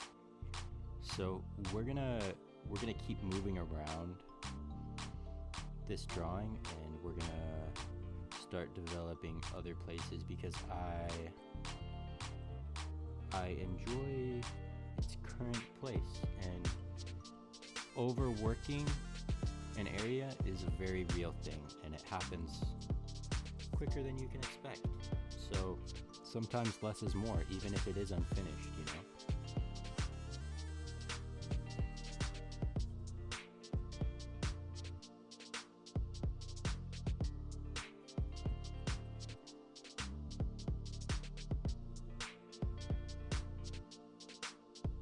And we're still hitting the middle of the spectrum with this pencil lead. If you're just joining, welcome. I appreciate you. Please support this video. Drop a like, drop a subscribe, maybe comment. I'll maybe read it at some point. Who knows? But your support is amazing. I love you. Anything really helps because this is a small channel. We're growing, and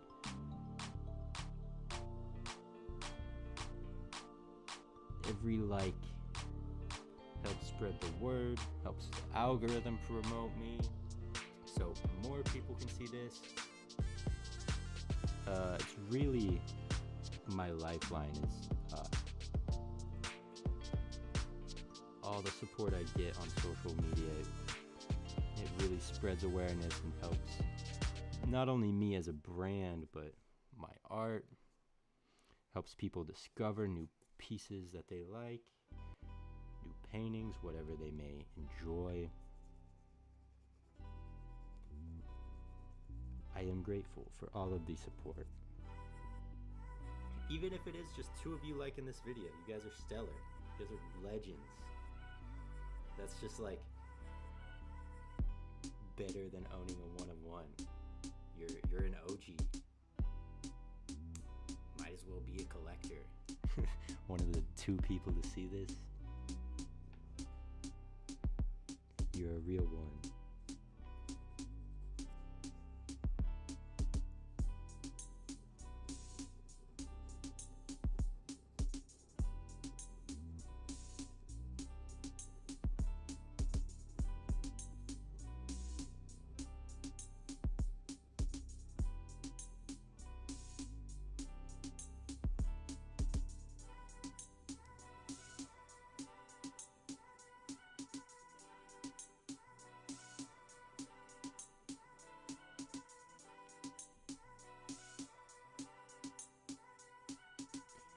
thing with these silhouettes,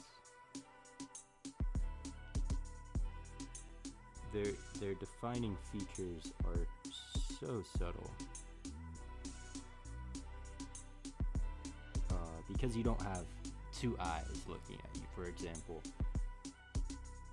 So these small little lines that are barely defined on the lips, when they are done well, they can really take a piece to a new level, because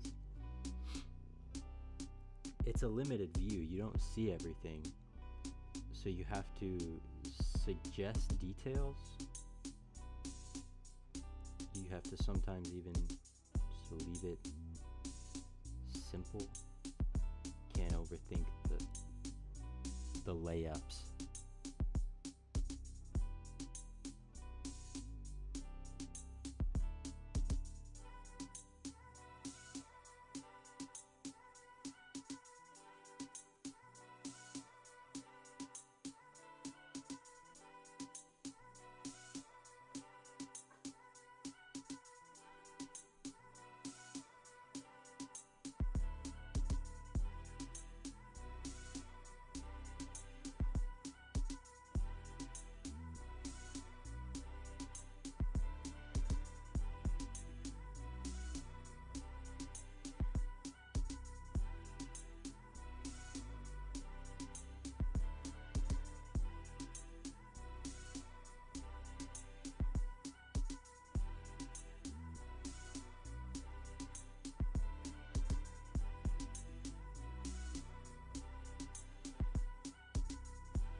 So shadows are really the fundamentals.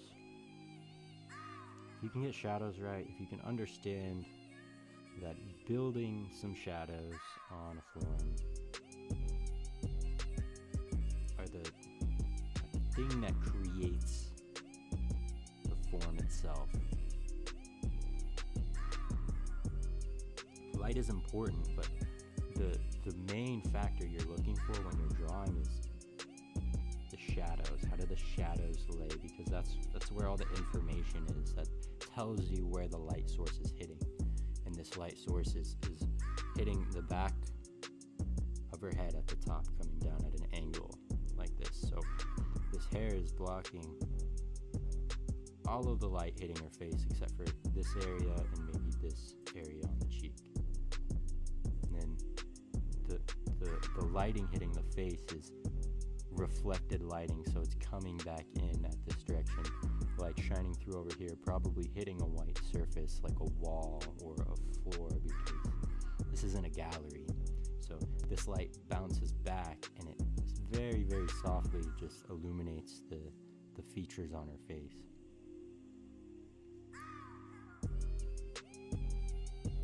And if you can correctly see that and judge those shadows, creating the form becomes so much simpler and easier. It's no longer guesswork, it becomes, is this right or is it wrong?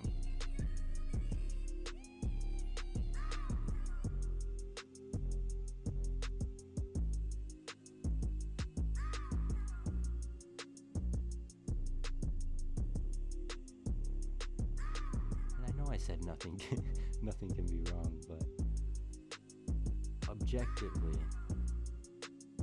things can look right or things can look off.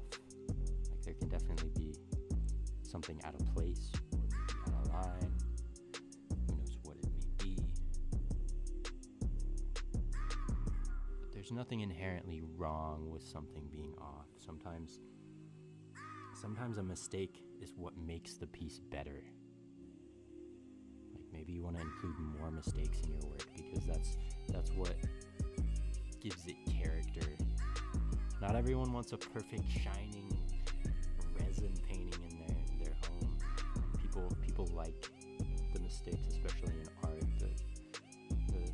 thing that really relates us all is mistakes. Everyone messes something up every once in a while. Everybody causes a mishap every once in a while.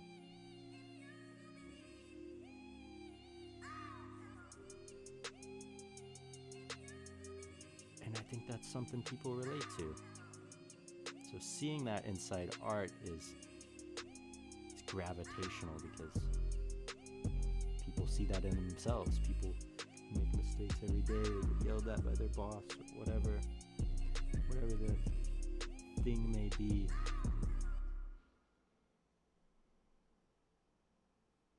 You see a painting that's just slightly off and you're like, hey, I like that.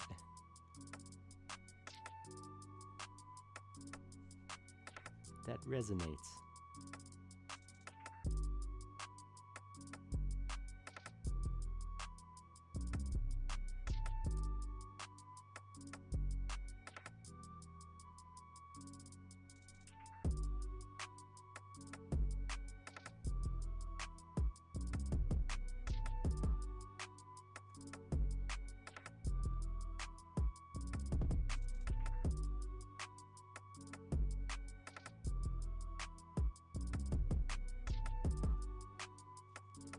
Also a good reason not to judge your work.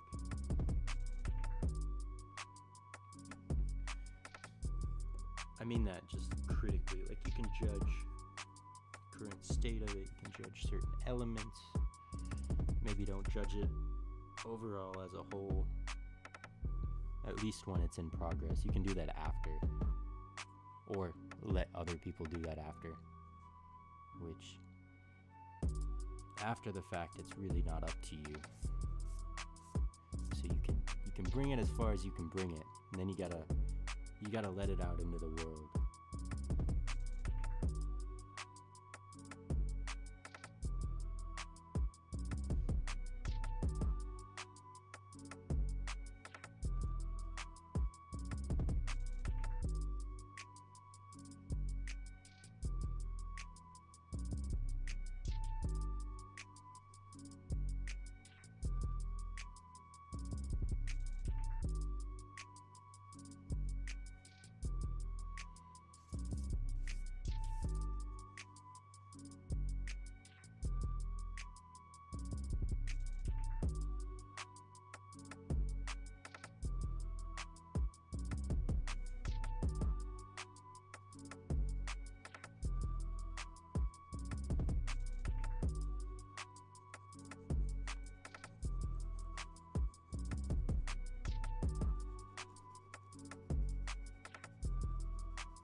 Because we've done a good amount of work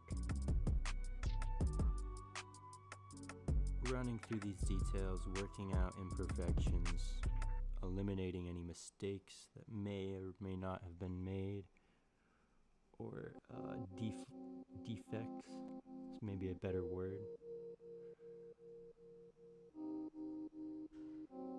Then we're just coloring in lines.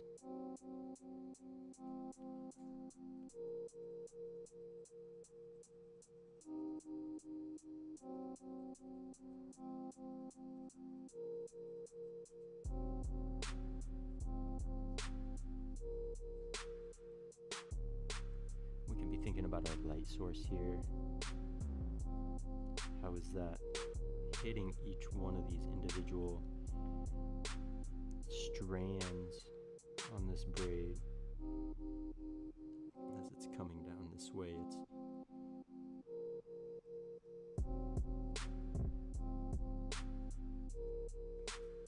It's just casting a highlight on half of each one of these.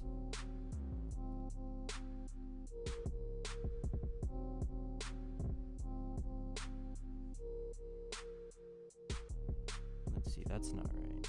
This comes over here. Yeah. Okay.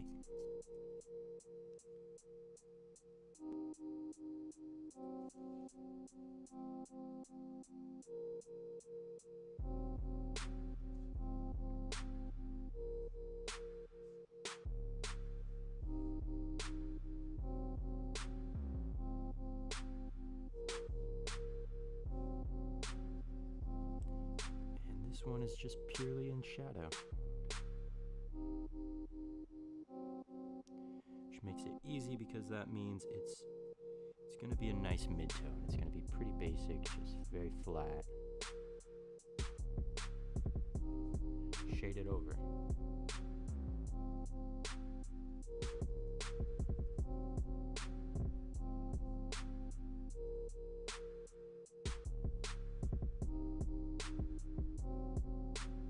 So it can be good to work out maybe every single detail. You can go as deep as you want to go with it.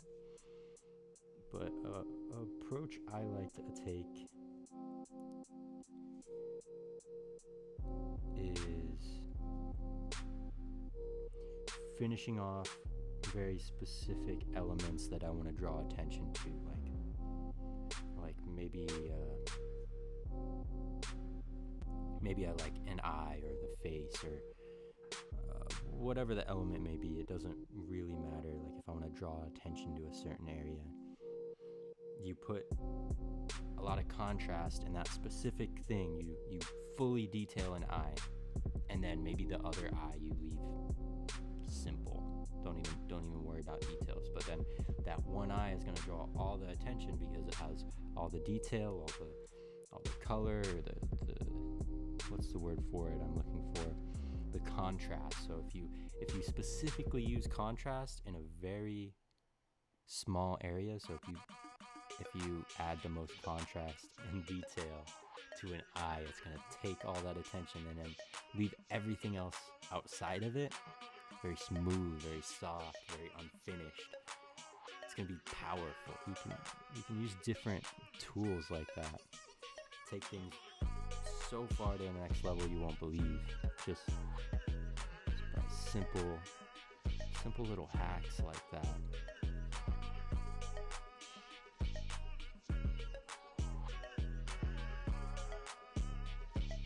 This is the banger of all bangers.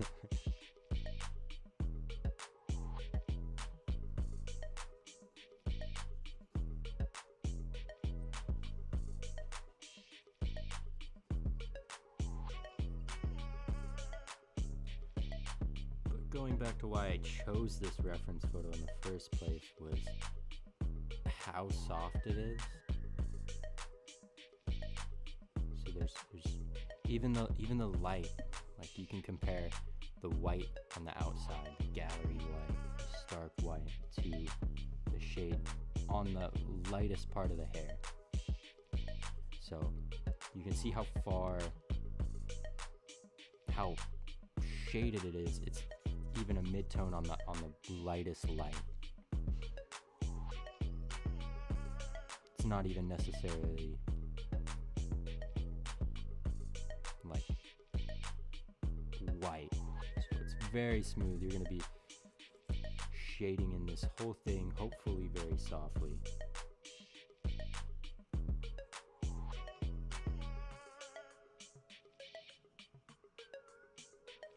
Keeping space between each side of the lines you make for shading.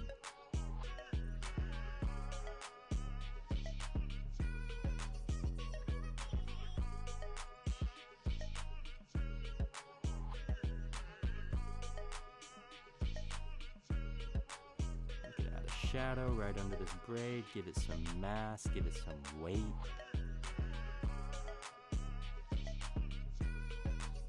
depth, all of those things.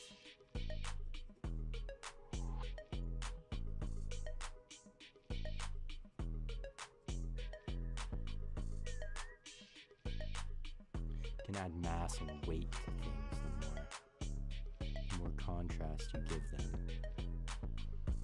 Or even a good example is I placed her right in the center and at the bottom of the page, so she's anchoring this whole bottom line. So this pulls the weight of the image, the weight of the subject down. It's like she's actually sitting in a picture frame and holding weight, holding real value.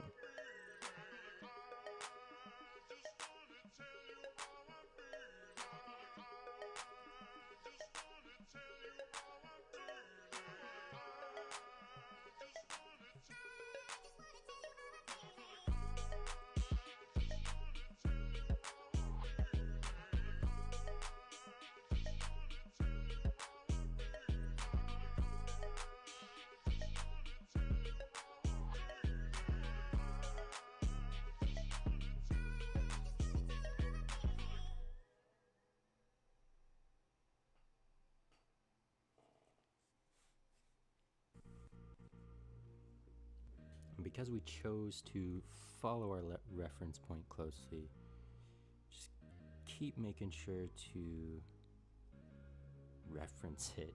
It's called a reference photo, so you can learn from it, so you can take after it, so you can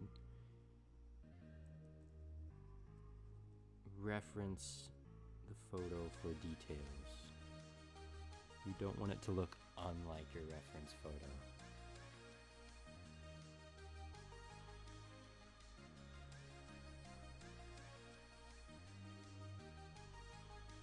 There are times to maybe follow a reference, and there are times to not.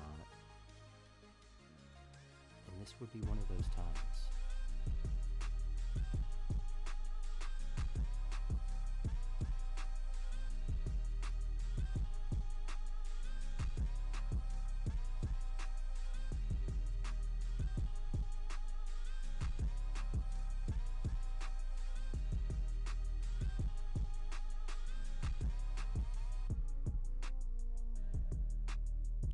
The whole time we're still blending different objects together. So we're choosing to work on our braid right here, but I'm also not worrying about the lines, and I'm blending the shadows, the shadings into the lines that I made.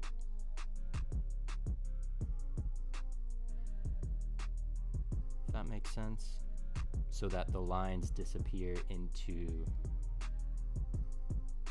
a shadow, because that's what the lines are there for. At the end of the day, you don't even want to see the lines. You want them to disappear into your drawing, because they're just the underlying structure, that the architecture that builds your subject.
few little mistakes that were made. Some just faulty lines that were made when first laying down this braid.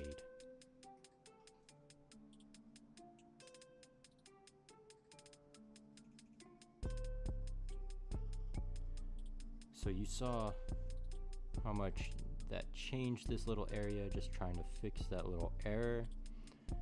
Ideally, you don't want bigger mistakes because then you might have to rewire your whole drawing. And we're looking to move forward. We're not trying to take steps back.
It's okay to make mistakes, but sometimes the issue comes when you make a mistake and you leave it inside your final drawing. Like, you gotta be able to find them and fix them.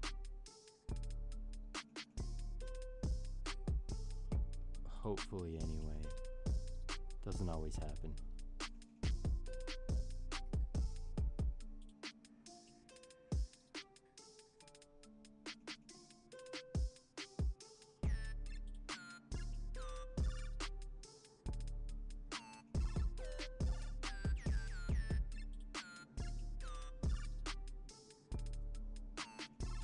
Small little mistakes you made when sketching, if you were to leave it in, it would show through the shading you do and scar up the final product. So it is worth it just to spend some extra time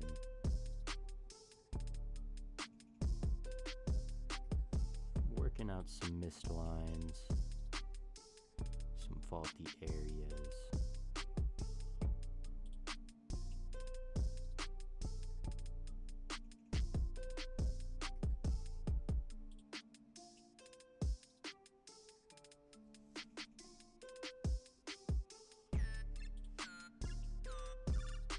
Especially when it's make or break.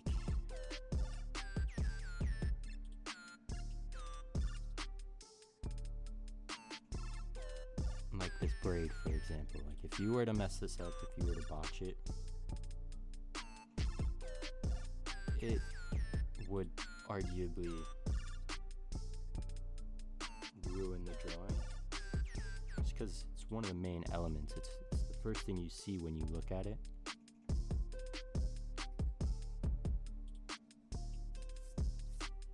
So you'll automatically, subconsciously recognize if something's weird about it. You won't even do it consciously, it'll be automatic.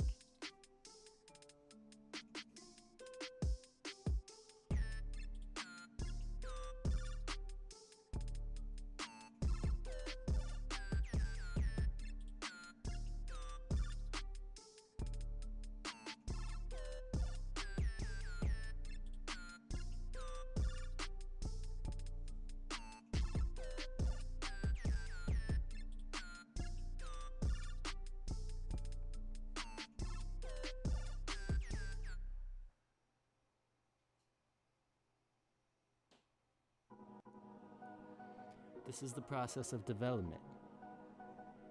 You can't skip ahead any steps. You can't cheat your way through the process. Gotta hit every step, every angle.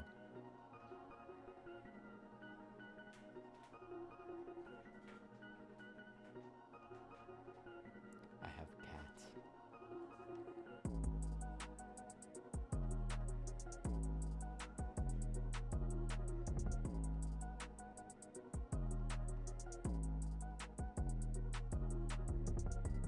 They're needy sometimes.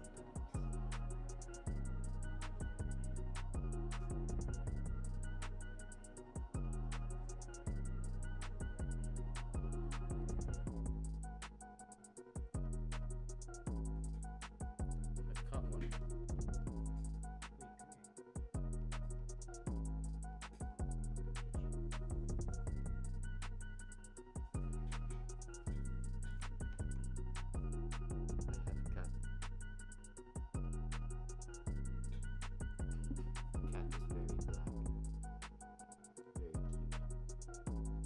We like black. Black cats are good. He's like a panther.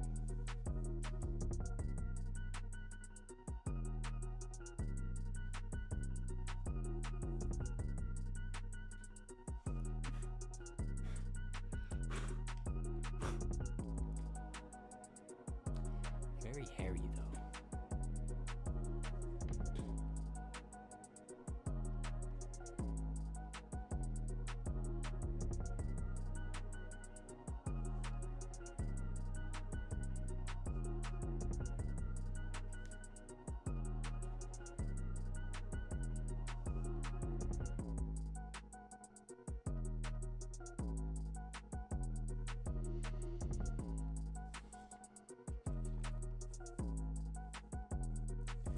As we move up through this braid, it gets lighter and lighter the higher we go. It moves into the light, so the highest point, we still have shadows on the collar, but just barely has any shadows up there. So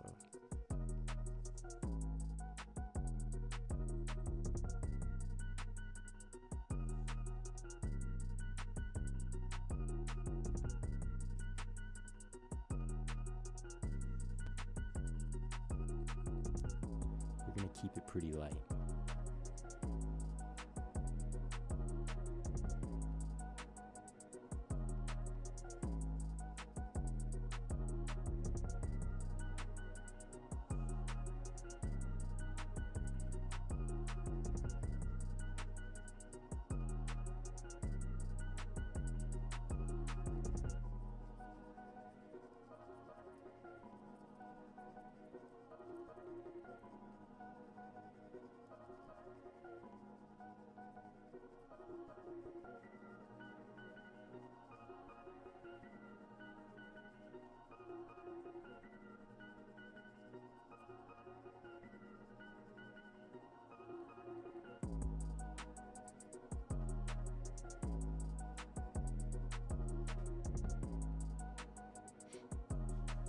I'd say it's definitely worth it to really take your time, go into depth.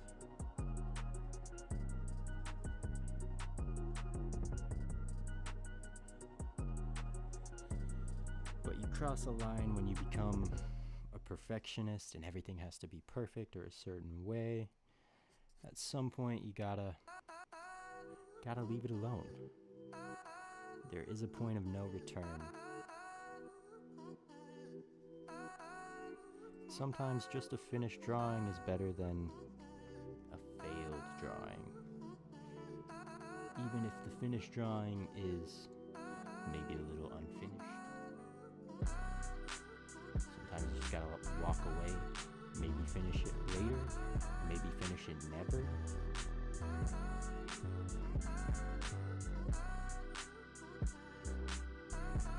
But you gotta do that, you gotta move on in service of the next piece you're creating. It's less about the one in front of you and the more about the one you will create.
we're gonna leave that braid mostly right there.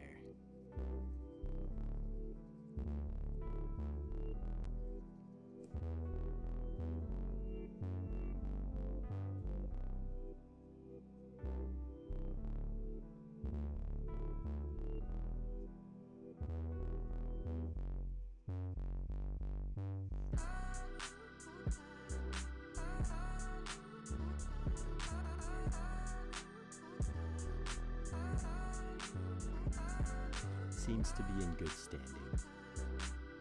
Like I said, we're only doing shadows. Don't bring your shadows into the highlights.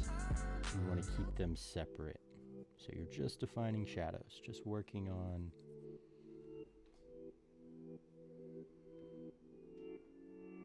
there's a cat on my table. Come here. You've already come on the table. The people have to see you. Come on. Oh, you can't run. Can't run. I caught you. Cats too. Very cute. Very small. Very stubborn.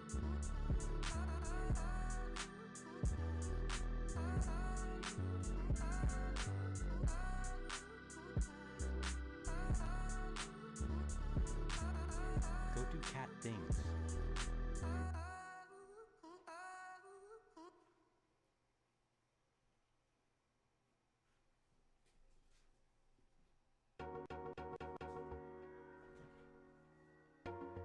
He doesn't listen to me. The black one listens. Play-Doh.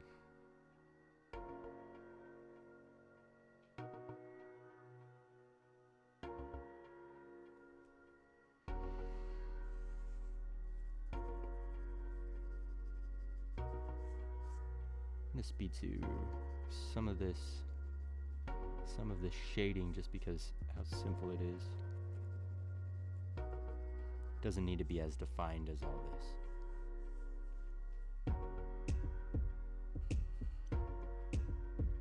It's just a placeholder almost.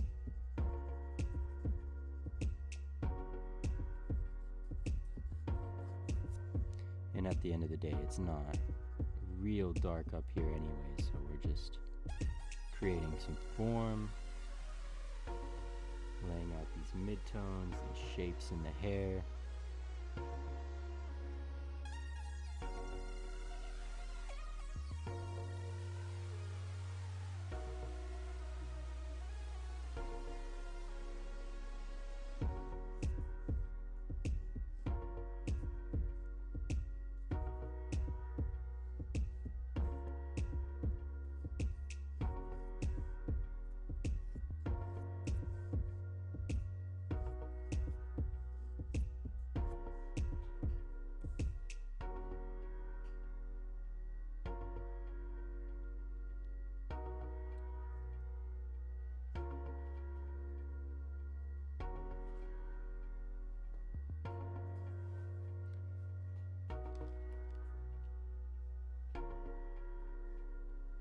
See, I have one of these left, white charcoal.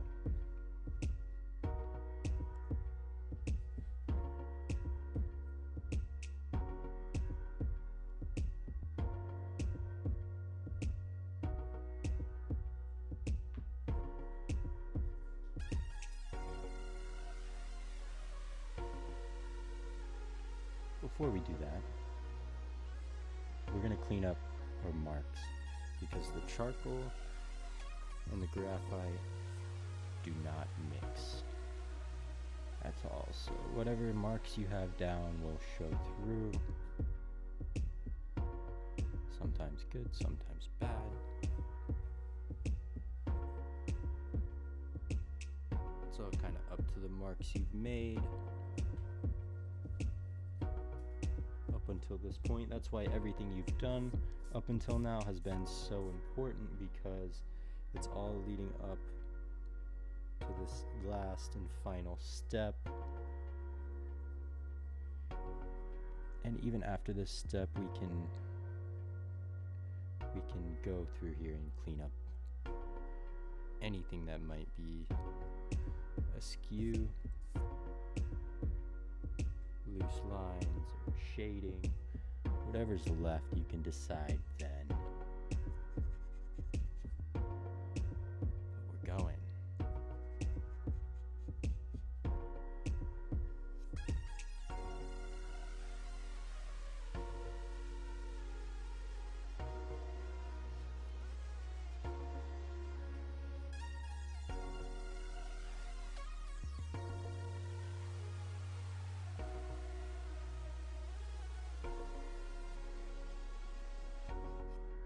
And the same process of drawing that you've been doing up until this point is the same one you will use with this charcoal. So you can go through layers and layers and layers of this stuff. Just like you've watched me develop this whole drawing, you're just laying down your tones, laying down your shadows, and then after that maybe adjusting them if need be.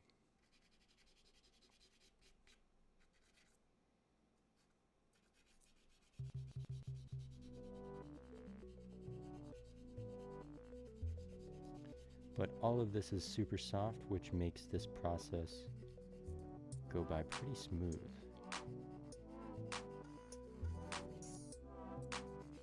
Because they're just very general soft shapes through here.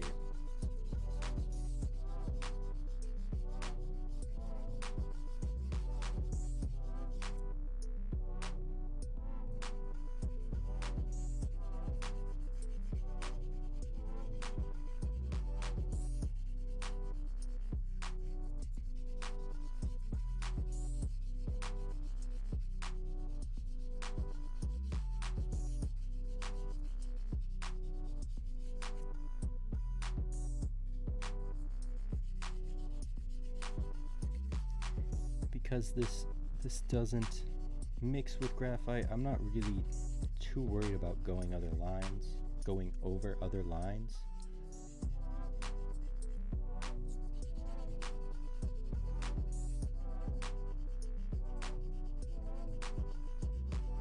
This will come through. Even though you do want to be making marks in the same flow and direction as you're drawing, versus if I were to do vertical scratching, slanted surface, it wouldn't align. So you gotta still work with your drawing and move through the shapes, just because that's what helps give it form, give it shape, give it dimension.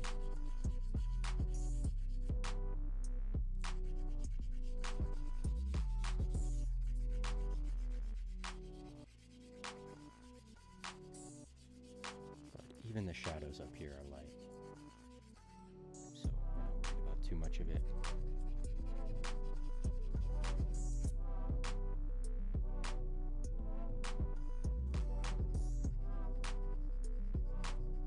And here you can see all the little scratching. Let me see if I can zoom in. You can see the little sketch marks that were made and erased.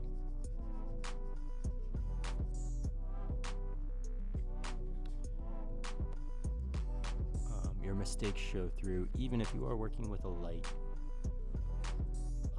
pencil.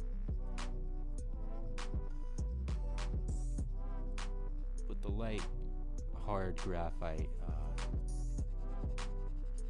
disappears quite nicely, so all of this is a non-issue.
Cool. We got the white in.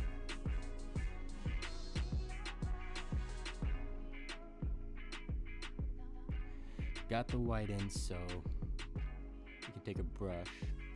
Maybe, hopefully not a dirty brush like mine, but we're gonna brush some of this out. And as you can see, this charcoal is super super soft, very smooth. It just brushes away all the hard marks you've just made. So we can even blend them into the shadows. I don't care all too much. Don't blend them too much. Only just enough. Because after you've brushed this, you could come over, you could do many different layers of this charcoal, like I said before.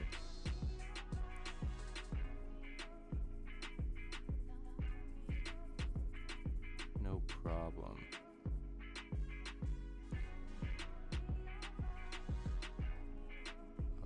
You can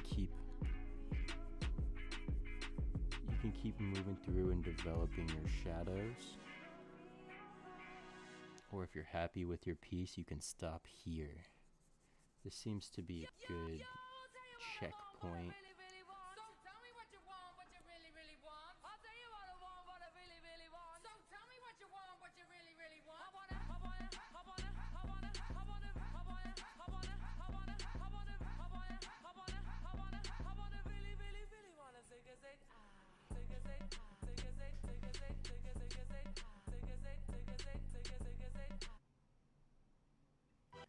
We're closing in. I only want to do maybe a couple more things, and this one is going to be Dunzo. One of those things I want to do is clean up this line on the face.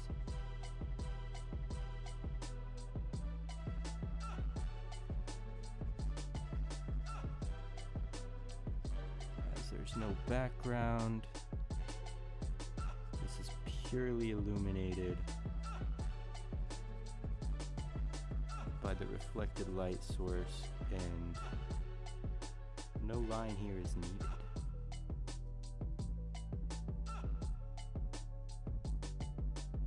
The highlight, small highlight that is made, will be the line, instead of a harsh, dark pencil mark.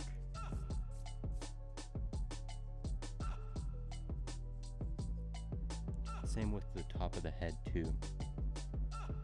You wouldn't have a black outline here because it's highlight, it's white. The outline you perceive is purely imaginary.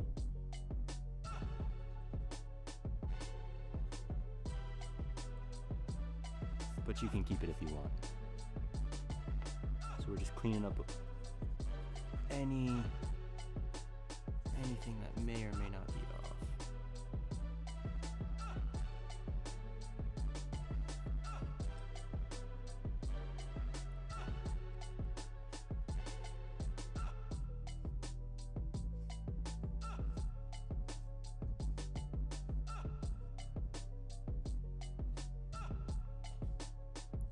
Including some of the details in the hair. You may not need a harsh, dark pencil mark to do the job. You can go back over with an eraser.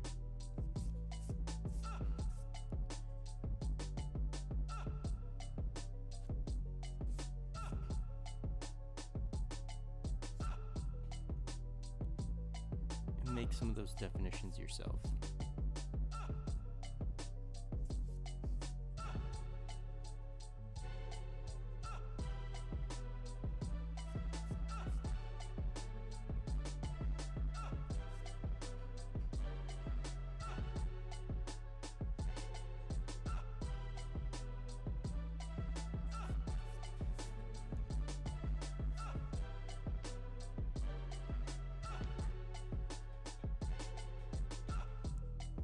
we're gonna keep going.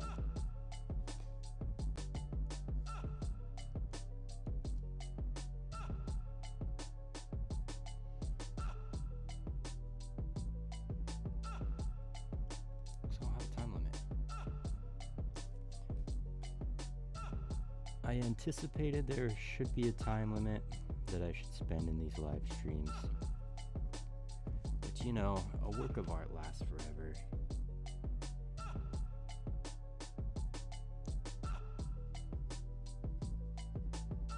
Sometimes you gotta go the extra mile.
Definitely some spots on this braid that need improvement. Giving it a second glance, I couldn't possibly just let them be.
Made some edits, erased some things.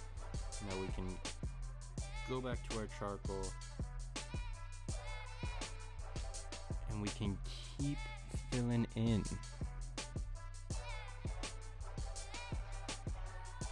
any areas that may have been erased that now need filled.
taking your time in this stage really allows you to add volume to these forms.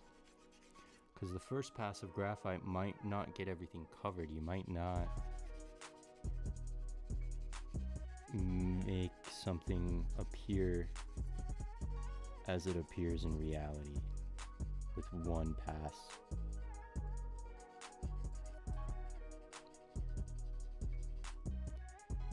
I found it takes many different passes to really achieve the look I'm going for.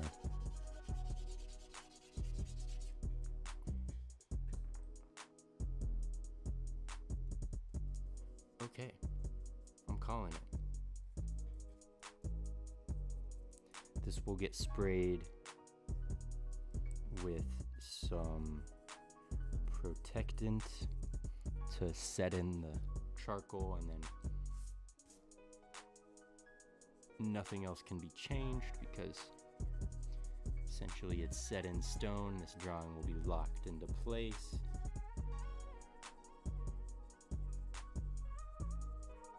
So I'm happy with it. Calling it a live stream. Maybe before we go, show you guys a painting.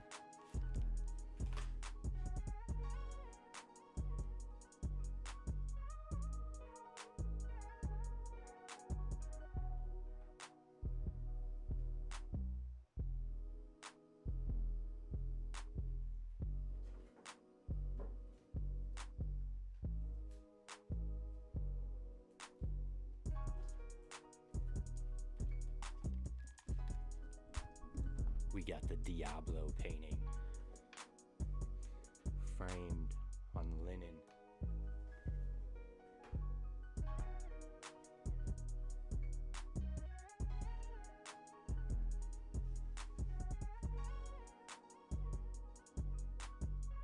Masterpiece Pro canvas.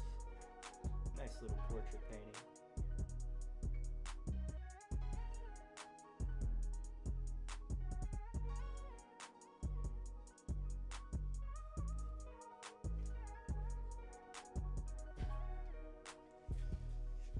Support me, you can read the links down in the description. Go to my website, lots of art prints. Thank you for joining me on this stream. It was a good one. I appreciate you. I'll see you next time. Peace out.